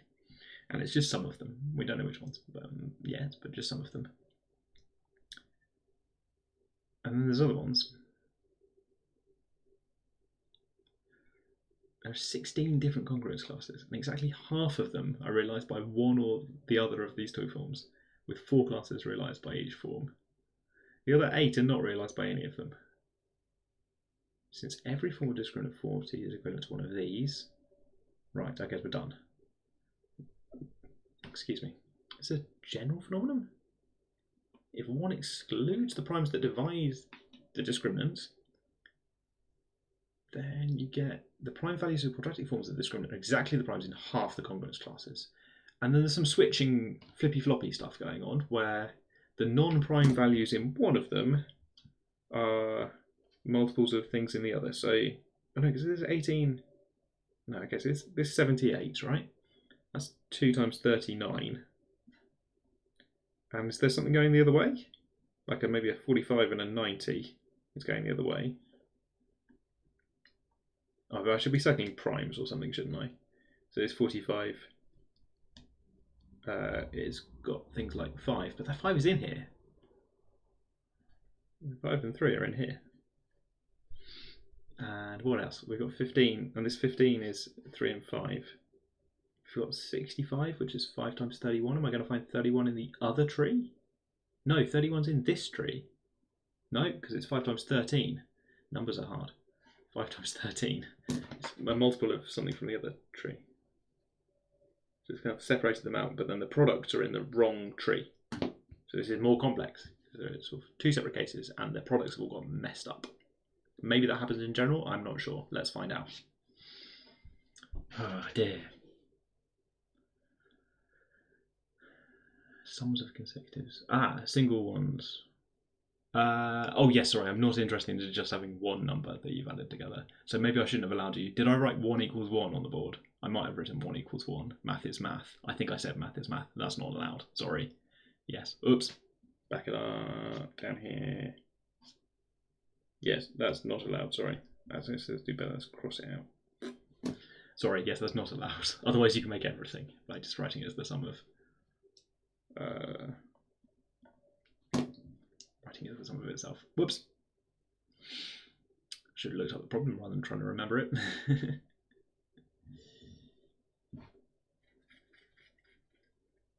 Okay, where did I get to? This will be proved in proposition 6.23. Amazing. Will be proved. You will see it later. Primes in the same number of congruence classes. Okay. Current top graphs only to the first power. In fact, no numbers in the top graphs are divisible by 2 squared or 5 squared. Saw that before. Primes dividing the discriminant matter again. Each product prime represented by Q1 and Q2 is also represented by either Q1 or Q2. Which form represents which products? Right. So if you're interested in whether x squared minus 10y squared can take the value of 31, then you might need to do some maths to check whether it appears in either of these forms, and then something else to work out which one of the two. Subject to the same congruence conditions as primes. Right, okay, so the numbers themselves that are not prime have to be the same sort of congruence. If one includes numbers divisible by 2 or 5, the following statements. Right, okay. Some sort of flippy. Here's the flippy floppy stuff. Right, okay. Product of 2 numbers represented by Q1 is again represented by Q1. So we saw 2 and 5. We saw 10 in one of these. The product of 2 numbers represented by Q2 is represented by Q1. Backwards and forwards. Is this going to tell me about the product of a number represented by Q1 with a product with a number represented by Q2 is represented by Q2? That's symmetry breaking. You see this thing. This product selects Q2. The first bit was reminding me about like quadratic reciprocity, which is a bit of a flashback. Okay, here's some numbers. It's everybody's favourite numbers 6 and 9 and 10. Hence, so do 16 times 9, 9 times 9 and 9 times 10, but not 6 times 10. since this is divisible by 2 squared. Don't get carried away. You can't make 2 squared. You can't make things that are multiples of 2 squared. Or 5 squared. The product 235 is then a total of Q2 again. Oh my goodness. Because you send the pair of things went to Q1, and then Q1 times something in Q2 gets you back to Q2. Here are some formulas. Q1, Q1 gives you Q1, Q2, Q2 gives you Q1, and Q1, Q2 gives you Q2. These are, if you were working at which group we're working with. This is addition mod 2. Right, I thought it would be, okay.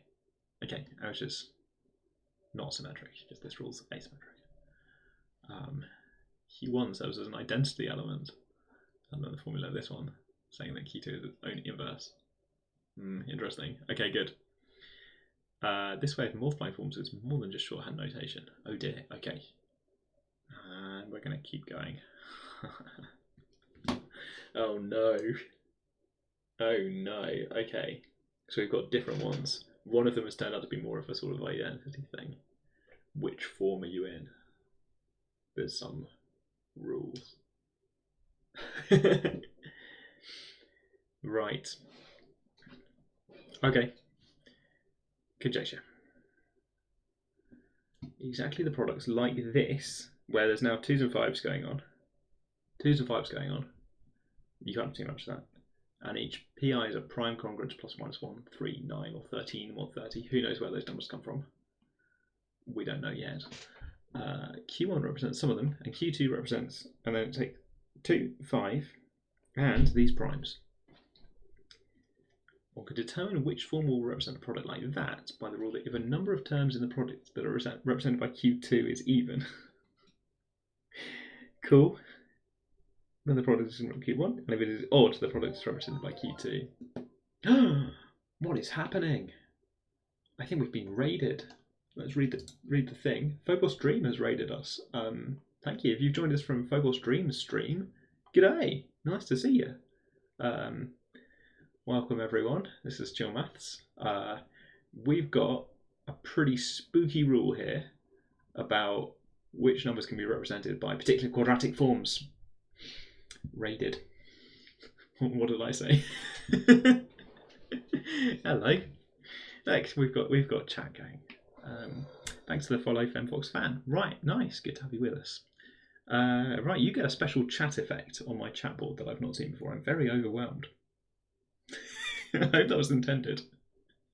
Right, just for labelling purposes, Q1 is the quadratic form x squared minus 10y squared, and Q2 is the quadratic form 2x squared minus 5y squared. I'm now just going to flip some pages around to check I've got those the right way around, because I make mistakes. 30 for 35. They're always in that order. That's just the order. Where were they defined as Q1 and Q2? Somewhere down here. They got names? When did we give them names? Panic. Yeah, Q1.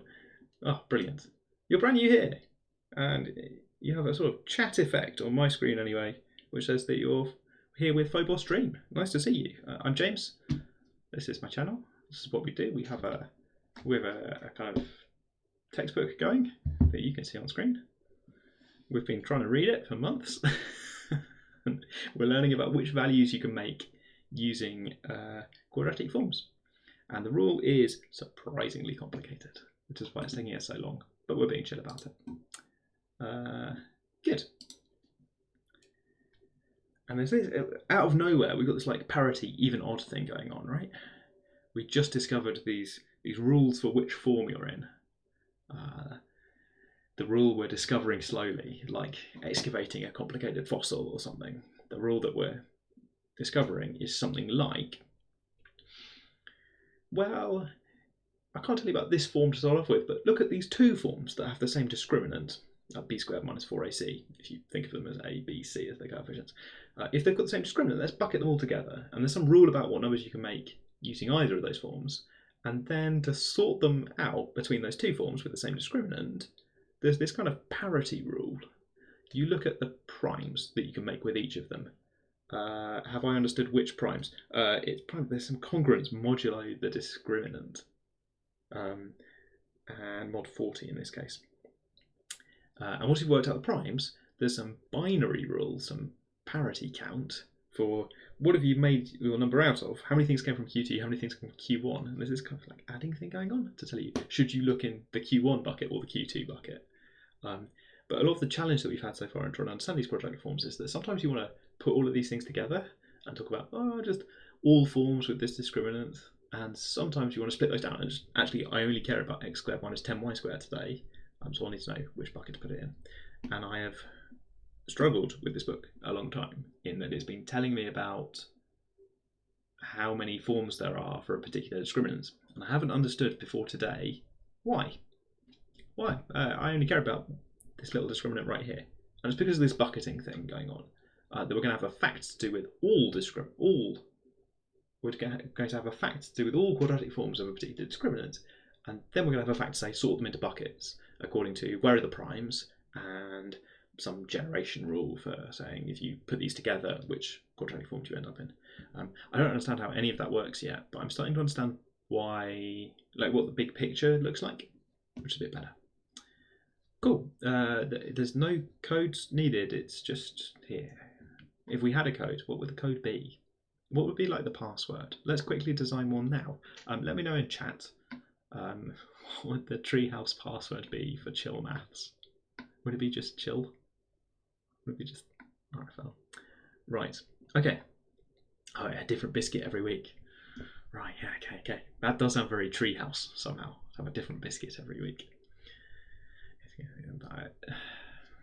The rake was there. I walked into it. I knew as it came up it was going to hit me.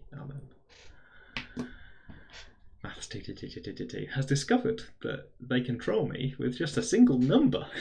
That's how you troll maths Twitch people. Other people you've got to do really mean things. But you can troll this Twitch streamer just with the number 34. He doesn't like it. He doesn't like it. Gosh, right. What is this thing I'm doing? This thing I'm doing is so weird. Right, okay. Just a math stream, isn't it? 34. Reminds me of a bad time. Right. Yeah, no, not that. The opposite of that. Can I ban numbers? Oh, I can ban numbers, right? I have the power to ban chat words.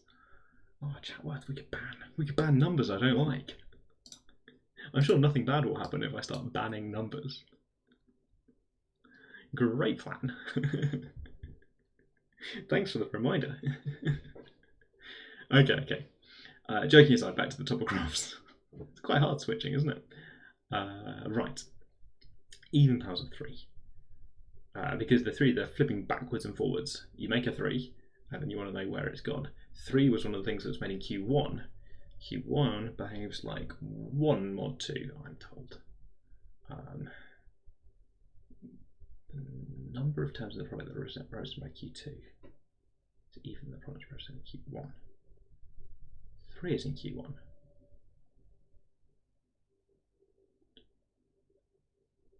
Three is in Q1, or is it 3? Is 3 in Q2? 3 is in Q2. No, 3 is in Q1.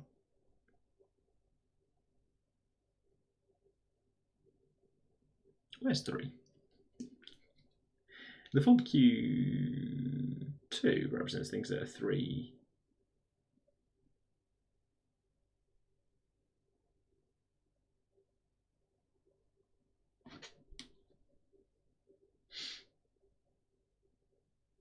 These should probably say mod 40, I think.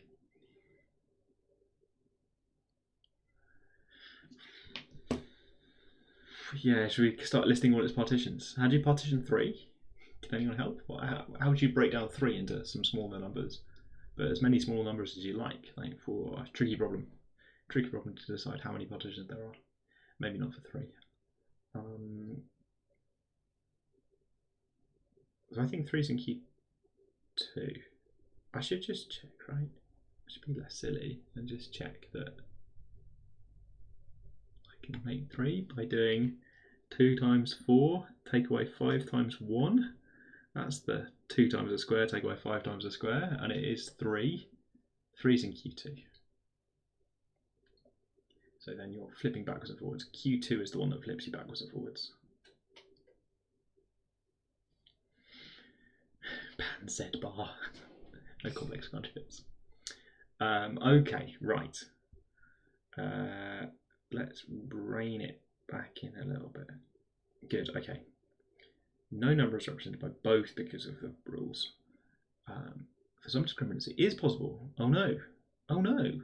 Oh, this is a complication on my my model of how this is going to work out. Oh, rats. Okay. First statement will be an application of 3.6.8, which we haven't seen yet, with later factors in 6.2, which we haven't got to yet. Second statement, application process. Okay, right, great, amazing. You need to read chapters 6 and 7 to get an understanding of where this is from. Will be proved in a future episode. Oh yeah, right. I'm worried about this because I just said all that nice stuff. I was talking to Fernvox, and I had all that nice stuff about things moving into different buckets, and then it's going to turn out they're in multiple buckets. So I feel a bit bad that things are even more complicated than I thought. Just a little more complicated then. Here we go. There are now 4. Okay, how bad is this going to get? Primes dividing the discriminant 2, 3, and 7. So I expect to see those once each, right? Oh yeah, they're once each. Okay. Here's 2, 3, and 7. Greedy. In fact, the divisors of the discriminant that appear in the graphs are this. So you never see 84 itself? Square free divisors of the discriminants. Okay. Huh. Still making square free numbers. Anyway, never mind. Exactly the numbers. Scroll. Exactly the numbers appearing on reflector lines of mirror symmetry of the top graph. Something we were struggling with last week. Maybe I now care because it's going to tell me which ones we can make. Okay. Also in previous examples, is a general phenomenon for fundamental discriminants, as we saw in 5.5 and 5.6 and 5.7, which I think I skipped. Oh no, that's the thing we saw just last week, isn't it? About well, you should go back and motivate it, but which primes can you make? We thought about prime factors, and we thought about square-free prime factors, and whether you can make them. Okay, so this is a representation problem.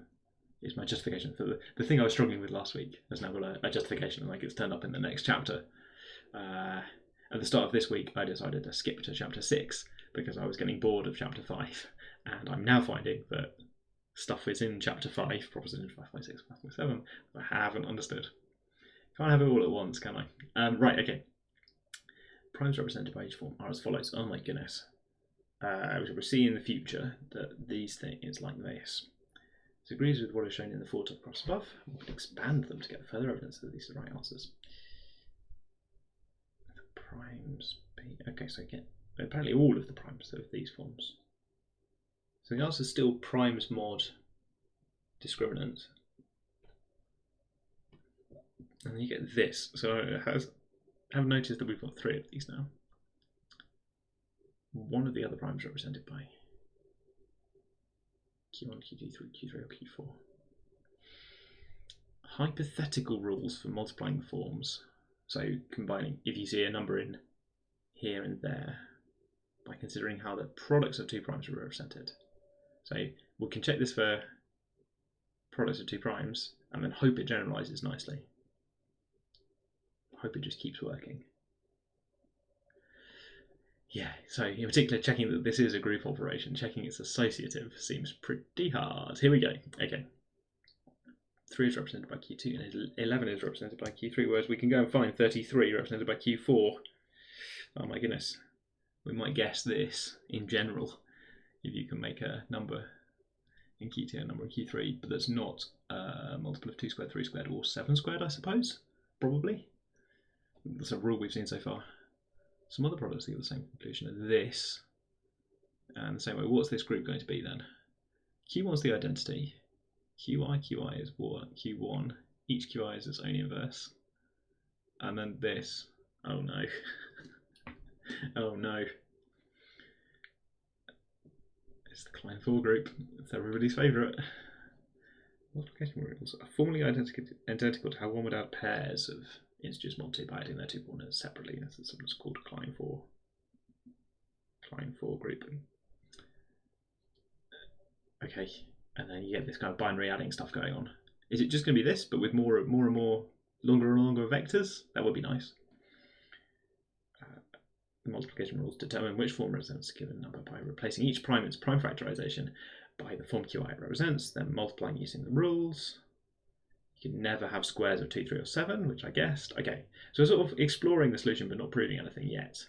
And the solution is mad. So there's quite a lot going on, isn't there? Every number is not power of 2. Right, oh sorry, yes, that's an answer to the Ariana problem. That's correct. It's every number that's not a power of 2. But I don't have a lightning bolt for why. I have like a proof I factorized. For me, I factorized the difference of 2 triangle numbers, and then I tried setting those numbers equal to 1 and the number itself, or some factorization of the target number, including a trivial one. But it fails if the factors are both even, or if one of them is 1 in the number itself, because it tells you to just add one number together. I don't know what to do with that. I don't have a quick answer to this. I just have, I did some factorization. I did some maths, it factorized.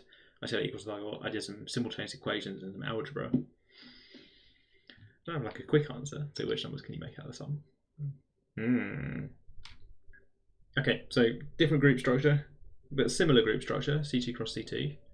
We're going to be okay. Right, a long example, like this. Just do some adding, it'll be fine. Oh my goodness, which form? Yep, okay, this looks really hard, but this is just adding together things in C2 cross C2. With examples so far, the topographs have mirror symmetry. Ooh. One can determine which primes are represented by each form. Just right, okay, oh no. So this is just the ones with mirror symmetry.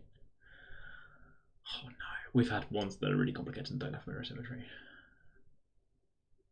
Determine which primes are represented by each form just in terms of confidence relations, modulo discriminant. The only time when congruence is modulo discriminant determine how primes are represented, at least if one receives attention just to primitive forms. So you have to find we call discriminants which primitive forms have mirror symmetry, fully symmetric discriminants. They are rather rare.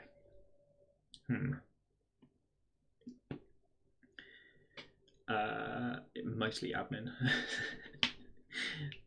not a fun working week really. Well, no, that's not fair. I do a lot of fun things. I just also do a lot of admin. Right. Third level. Are we going to try the third level? Alright, it's kind of 6 o'clock. 6 o'clock is sometimes when I wrap up. I've been raided though, so I'm going to keep rolling. We're going to have a quick look at the third level of complexity. I'm not sure I'm ready for the third level of complexity. It's not very chill, is it, to be on a third level of complexity, bro? How many layers of complexity you want, bro? Oh my goodness, 3. That's too many for chill maths. Not today, maybe. Yeah, maybe not today. Let's skim it and then come back. So let's put a bookmark here. Did this last week and then didn't come back to the bookmark. Put a bookmark here and we'll come back to it. You're not late to the party. We're only just starting. This is the beginning. We haven't even got onto our at the moment we're just reading maths. Maybe one day we'll start doing some maths. Hello, Pen Centre. Good to see you. Yes, Femvox fan is here as well. There you go. Yeah. Okay. We're going to skim this, I think. We're going to have a quick look at the third level of complexity just to see how bad this can get for a discriminant like negative 56. I like the number 56. Different story. There's some mirror symmetry, but not in all of the topographs. There was a time a couple of weeks ago that we tried to draw all of the topographs for a particular discriminant, and there were many. It was a lot of work. It took like a whole episode or something of just chill maths. But just off we go. Here are some examples. Ooh, look. Scroll. Sorry, the scroll is a bit awful, isn't it? It's pretty. These are binary trees showing the values taken by quadratic forms. There are 3 of them. Right, divisors of the discriminant, good news. Even at level 3, square-free divisors appear. Numbers appearing on the reflector lines. So not in this last one, which doesn't have any reflector lines. If I want to see 1, 2, 7, and 14, I have to look up here. Oh, we get 1. That's quite nice. Good. Of course we get. Yeah, good. There's always, for a given discriminant, you can always make the number 1 because you can always look at x squared plus, or x squared minus discriminant. Minus 4. Oh, divide by 4. If your discriminant is a multiple of 4 and it's negative, or maybe I don't need that, then this one, what am I doing? This one has discriminant delta and has value 1, 1, 0. And I think if delta is 4n plus 1, then I reckon you can get away with looking at something like the primitive form. Ooh, x squared plus xy. Do I want this? Minus thing over 4y squared.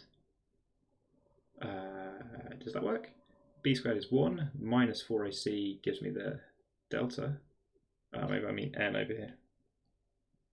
Minus 4ac n, I'm supposed to be in here. Here we go. If it's 4n plus 1, then I shouldn't really use n. I'm going to change it to a k. N is sort of our target value for this thing. Then this thing has discriminant b squared is 1, minus 4ac gives me the 4k. I'm good. And it also takes the value 1 when you get 1, 0. So, mini theorem. I don't know whether your quadratic form can take the value 1, but I know that there is a quadratic form with the same discriminant that can take the value 1. Maybe more than one, I don't know, but there is at least one, because I can make a silly one that takes the value 1. Right. Oh, M&S biscuits. What's chat up to? Yeah, chat is. There we go. Right, good. Right. Ooh, hello. Either the difference between the two triangular numbers is the largest power of 2 that goes into the number times 2, or the sum of them plus 1 is.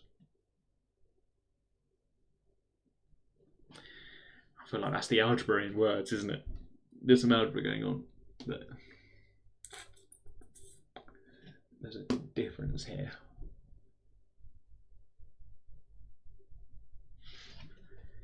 Let's quickly check the maths.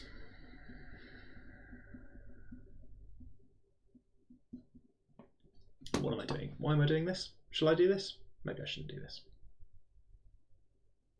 No, I can do this. This factorises, right? So then you get n squared. So you get n minus m over 2, n plus m plus 1. So then there should be some sort of lightning bolt reason, right? Why? If you're trying to make a power of 2 with that, this is a separate problem, by the way, unrelated to representations by quadratic forms. If you're trying to make a power of 2, then I should do this, shouldn't I? You describe a problem. So if you're trying to make a power of 2, let's just do the bit proving you can't make powers of 2. If you're trying to make a power of 2, then if this is a power of 2, then also this is a power of 2. Now, they have different parities.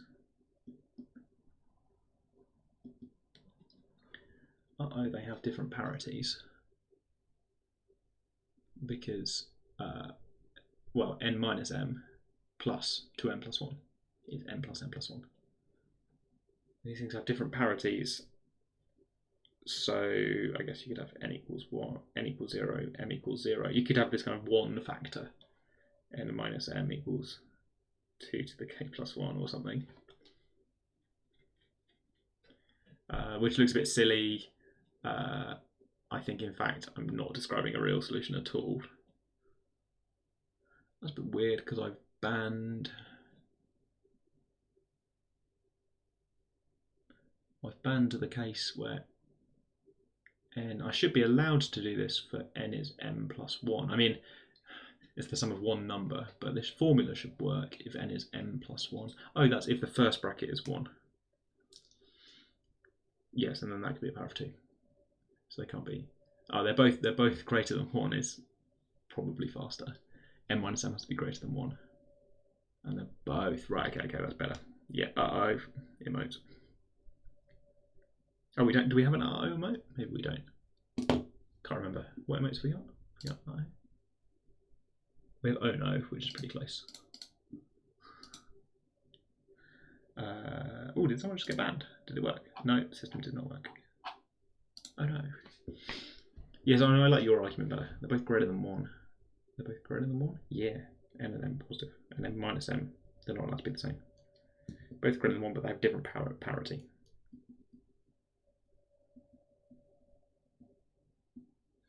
So if you're trying to make a number, let's give it an actual name, m or something. If you're trying to make a number m, then you need 2m to have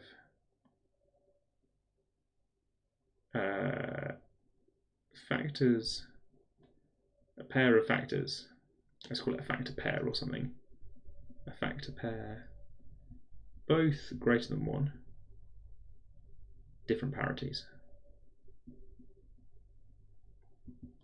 And this is usually not a problem, because if m has an odd factor, then you can take that combined with all the other stuff. Okay, this is fine then. So if you can do the algebra, then your lightning bolt is something like twice m needs factors. Twice m needs factors of different parity that are both greater than 1. That's pretty good. Yeah, it's still not. I'd quite like it if you could just point at the trapezium and say, power of 2. No, powers of 2 are just banned for trapeziums. So, who knows? That'd be nicer. Of course, I don't know what that logic is, right? You know, powers of 2 are banned. It's just not maths. I can't ban all the powers of 2. I have to set them one by one. Banning things in Twitch, very slow. Better not to bother. What is chat going on about? Chat's just talking to themselves. That's loud. Okay. Yes, we looked at primes. The primes represented given form are exactly the primes in certain congruence classes, moduli discriminants. No longer true. For example, the primes 23 and 79 are congruent, but they split. 23 is in this one, while 79 is in that one. Oh dear. Was there no number appeared in more than one topograph? But this too fails. Okay, so now it's failed. There are many non-primes that occur in the topographs of both Q1 and Q2. This thing sounds like an absolute failure, doesn't it? Complete disaster for quadratic form classification stuff. All of these. Apart from the primes 2 and 7 that differ by discriminants, all other primes belong to the following 24 congruence classes mod 56. Okay. The 6 congruence classes whose prime elements are represented by Q1 and Q2 are indicated by underlines, and the 6 congruence classes whose prime elements are represented by Q3 are indicated by overlines. So is it true then that no? No, but they told me that primes 23 and 79 underlines Q1 or Q2. We saw something ambiguous going on with Q1 and Q2 in particular. But then it's fine. One cannot tell whether a prime is represented by Q1 or Q2 just by congruent classes. 23 and 79, another such pair as this. Many more such pairs. Congruence. It is known that this does not help. What a phrase. What a phrase. It is known that this does not help. You could look at modulate some other numbers, but we haven't even. Yeah, okay. Okay, great. Different sort of novel behaviour, including Q3 when we look at representing products of primes. 3 and 5, but their product is represented by both Q1 and Q2.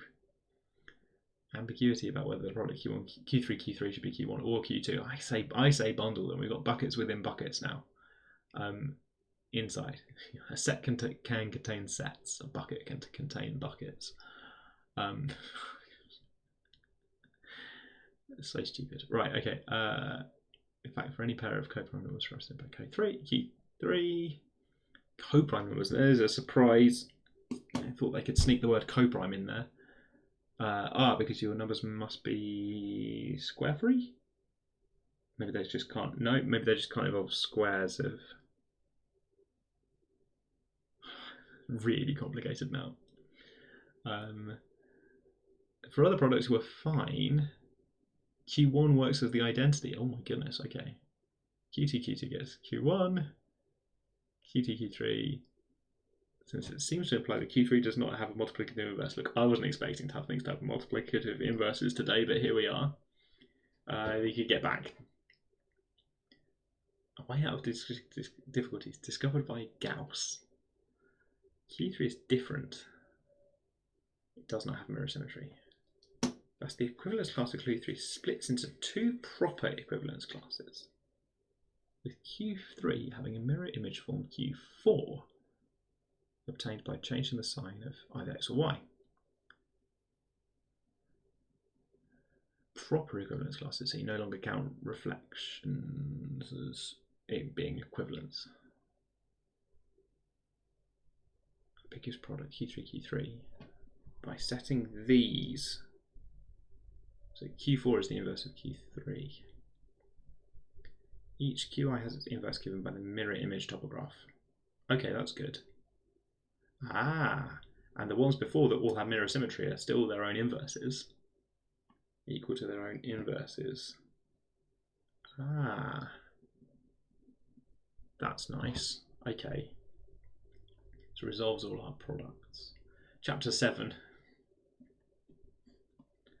will tell us what's going on. We can check these are consistent. Okay, fine. And then there's loads of stuff here to check consistency. Fine, okay.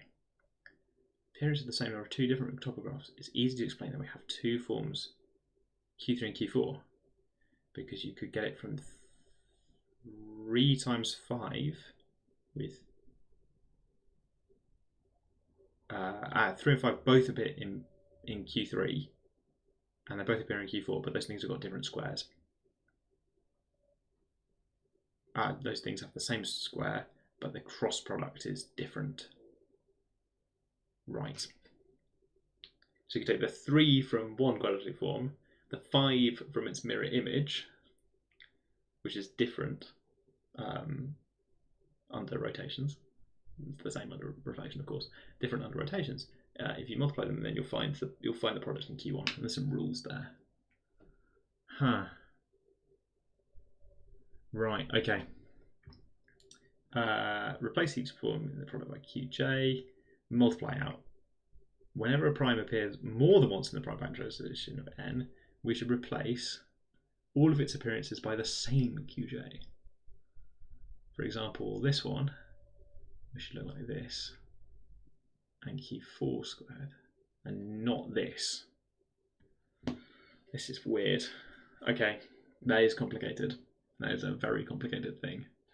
Okay, so all this stuff about symmetries of the topographs has been setting up this idea that which of these forms, the splitting of values between the different quadratic forms, seems to depend somehow on what symmetries they've got and where to look if you're trying to multiply these things together. We're going to start by making primes, and then we're going to say, well, where are you going with those primes? And it seems a bit like you can, you'll be okay so long as you take all of your primes from the same, when it's repeated primes. Okay. So this is because Q3 squared, is Q3 squared, Q3 squared is not the identity, and neither is Q4 squared. New, different group. What's this group? I kind of skipped all the maths, but what's this group? Well, it's got 4 elements, and some things aren't their own inverse. So sort of hope that it's C4, because that's the only one that isn't Klein 4 group, based on orders of elements. Okay, so what do I think this is? Quarter rotations give you Q2. Ooh. And then the splitting is because you can do quarter rotations in opposite directions. This is good. So for the ones that split,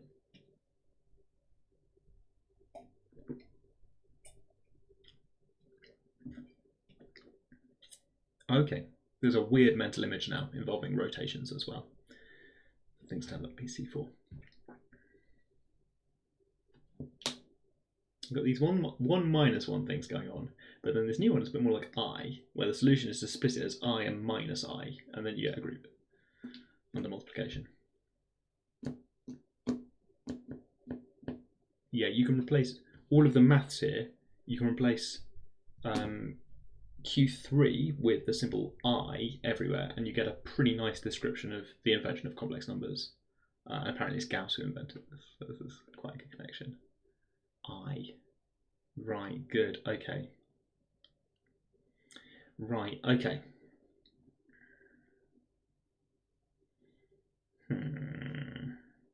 Is the class of... Oh, it is principal form. So I've been drawing some principal forms. Oh, here we are, class group.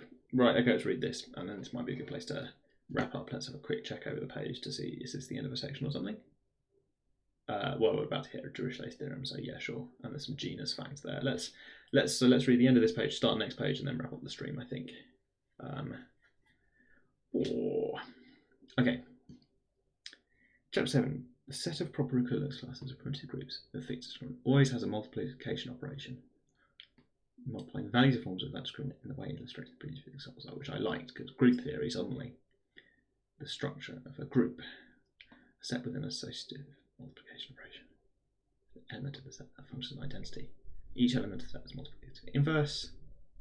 Apparently it's all associative and all great. Class group for the given discriminant. The identity element is the class of the principal form. Nice.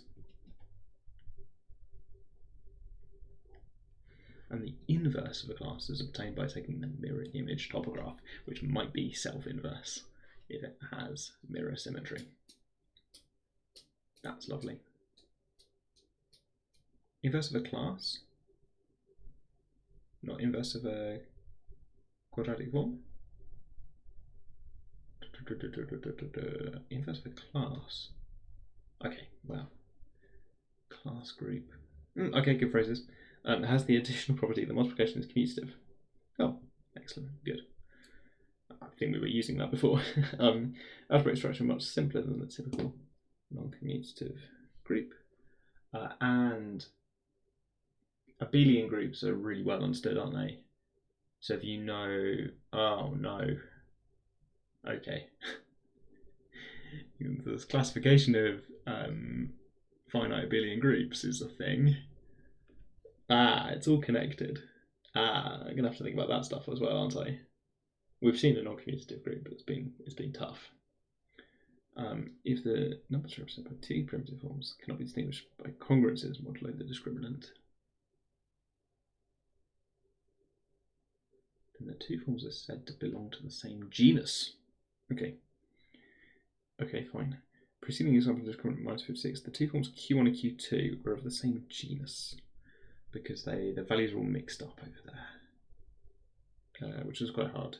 Well, Q3 is of a different genus, genera. Two different genera. The book is free and it's online. It's Hatcher's Topology of Numbers, and you can get all of it as a PDF online because Hatcher is cool. Good. No, don't give me a square. It's nowhere near a square. Okay. So the topographs contain exactly the same numbers. Yeah, okay. First two of the three levels of complexity we have described correspond to the discriminants where there's only one equivalence class in each genus. Looking at the mod, the discriminant was fine. It's nice. All primitive forms have mirror symmetry. Now, if they all have mirror symmetry, then everything's its own inverse. Which actually, if you know everything is its own inverse, you must be abelian. Do people know this fact? It's a group theory fact. It's really good. I'm going to get distracted and do it in a second. If everything's got order 2, then your group is abelian. It's one of my favourite things about finite groups, I suppose. It's not a deep fact, it's just fun. Fun to prove.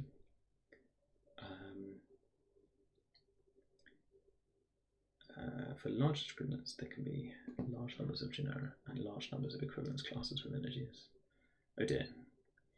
For a fixed discriminant, it's always the same number, as we'll show in 7.27. Illustrated. One genus contains Q1, Q2, the other genus contains Q3 and Q4.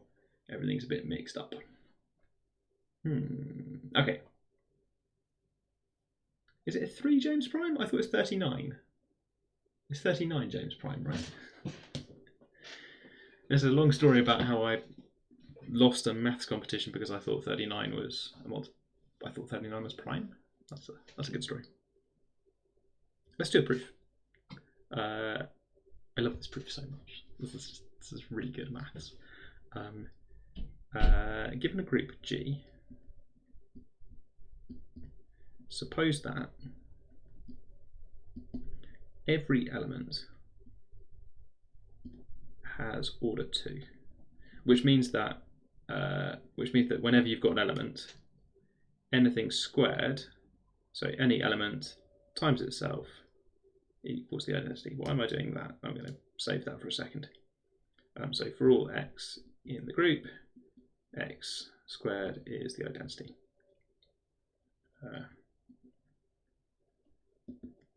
And then the question is, show that G is abelian, by which I mean for all x and y in the group, xy is equal to yx, which looks pretty tough.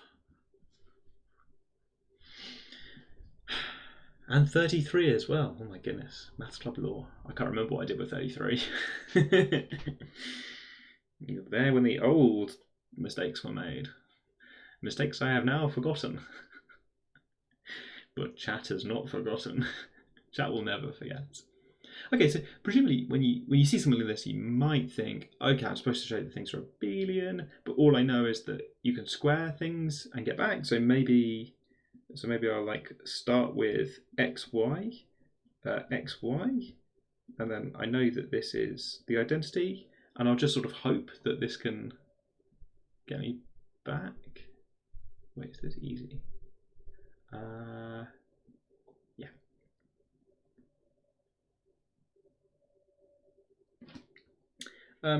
And you can do that. You can shuffle things around, and it just works.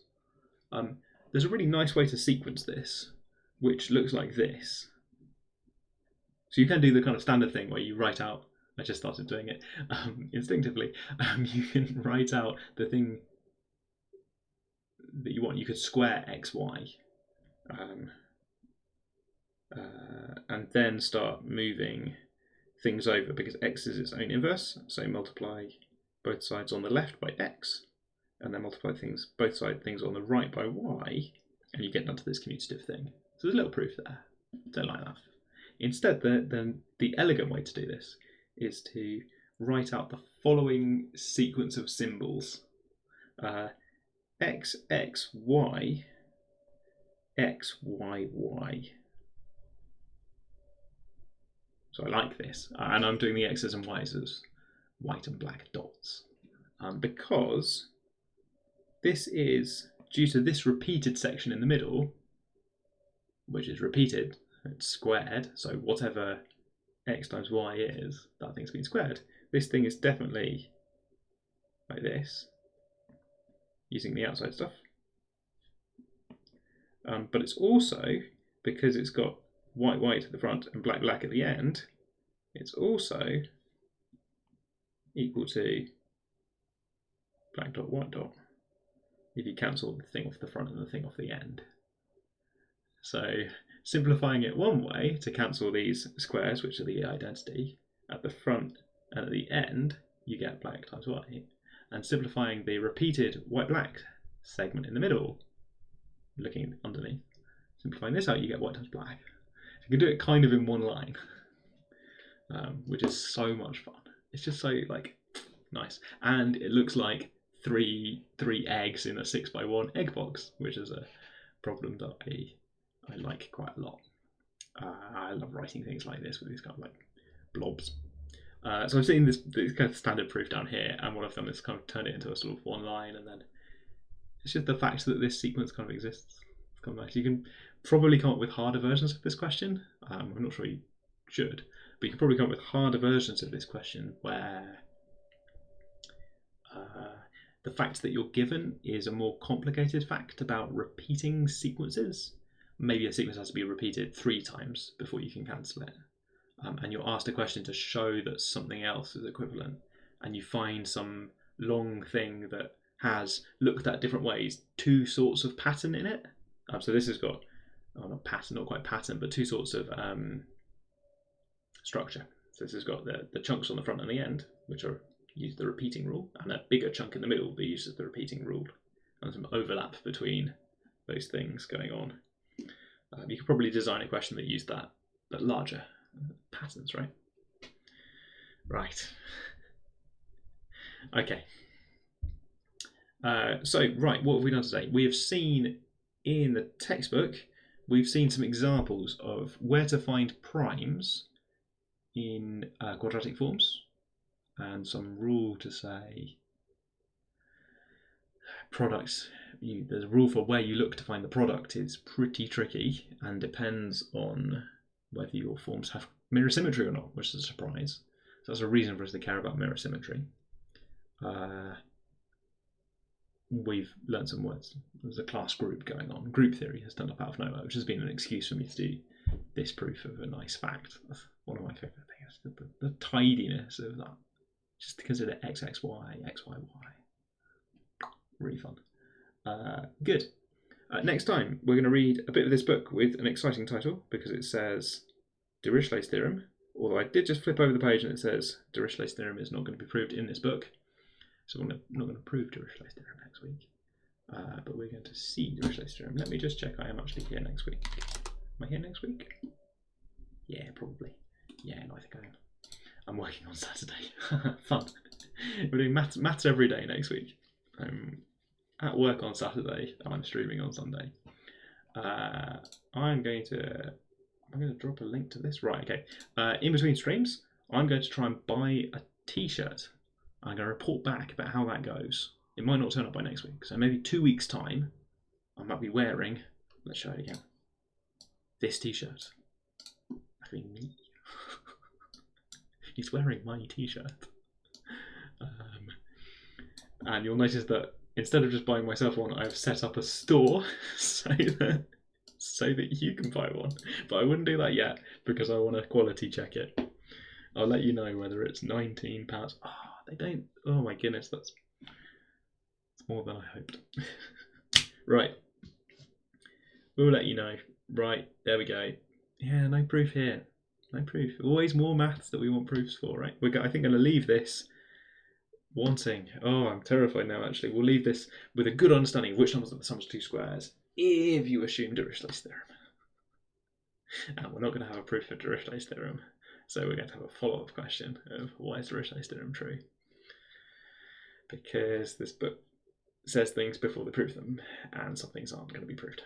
I'm a bit worried now, but we'll read the whole book and say, yeah, but why is Dirichlet's theorem true? And we're going to have to look. We'll have to go and look that up. I suppose. Mary is going to buy the dress. No, not the polo shirt one, right? Not the polo shirt. Don't actually do that. Oh my goodness. People, about an hour ago, I showed also on Spreadshirt you can get a horrible looking polo shirt dress thing, or a hoodie dress, which is less good. Which one are you getting? You getting one of those? Which one?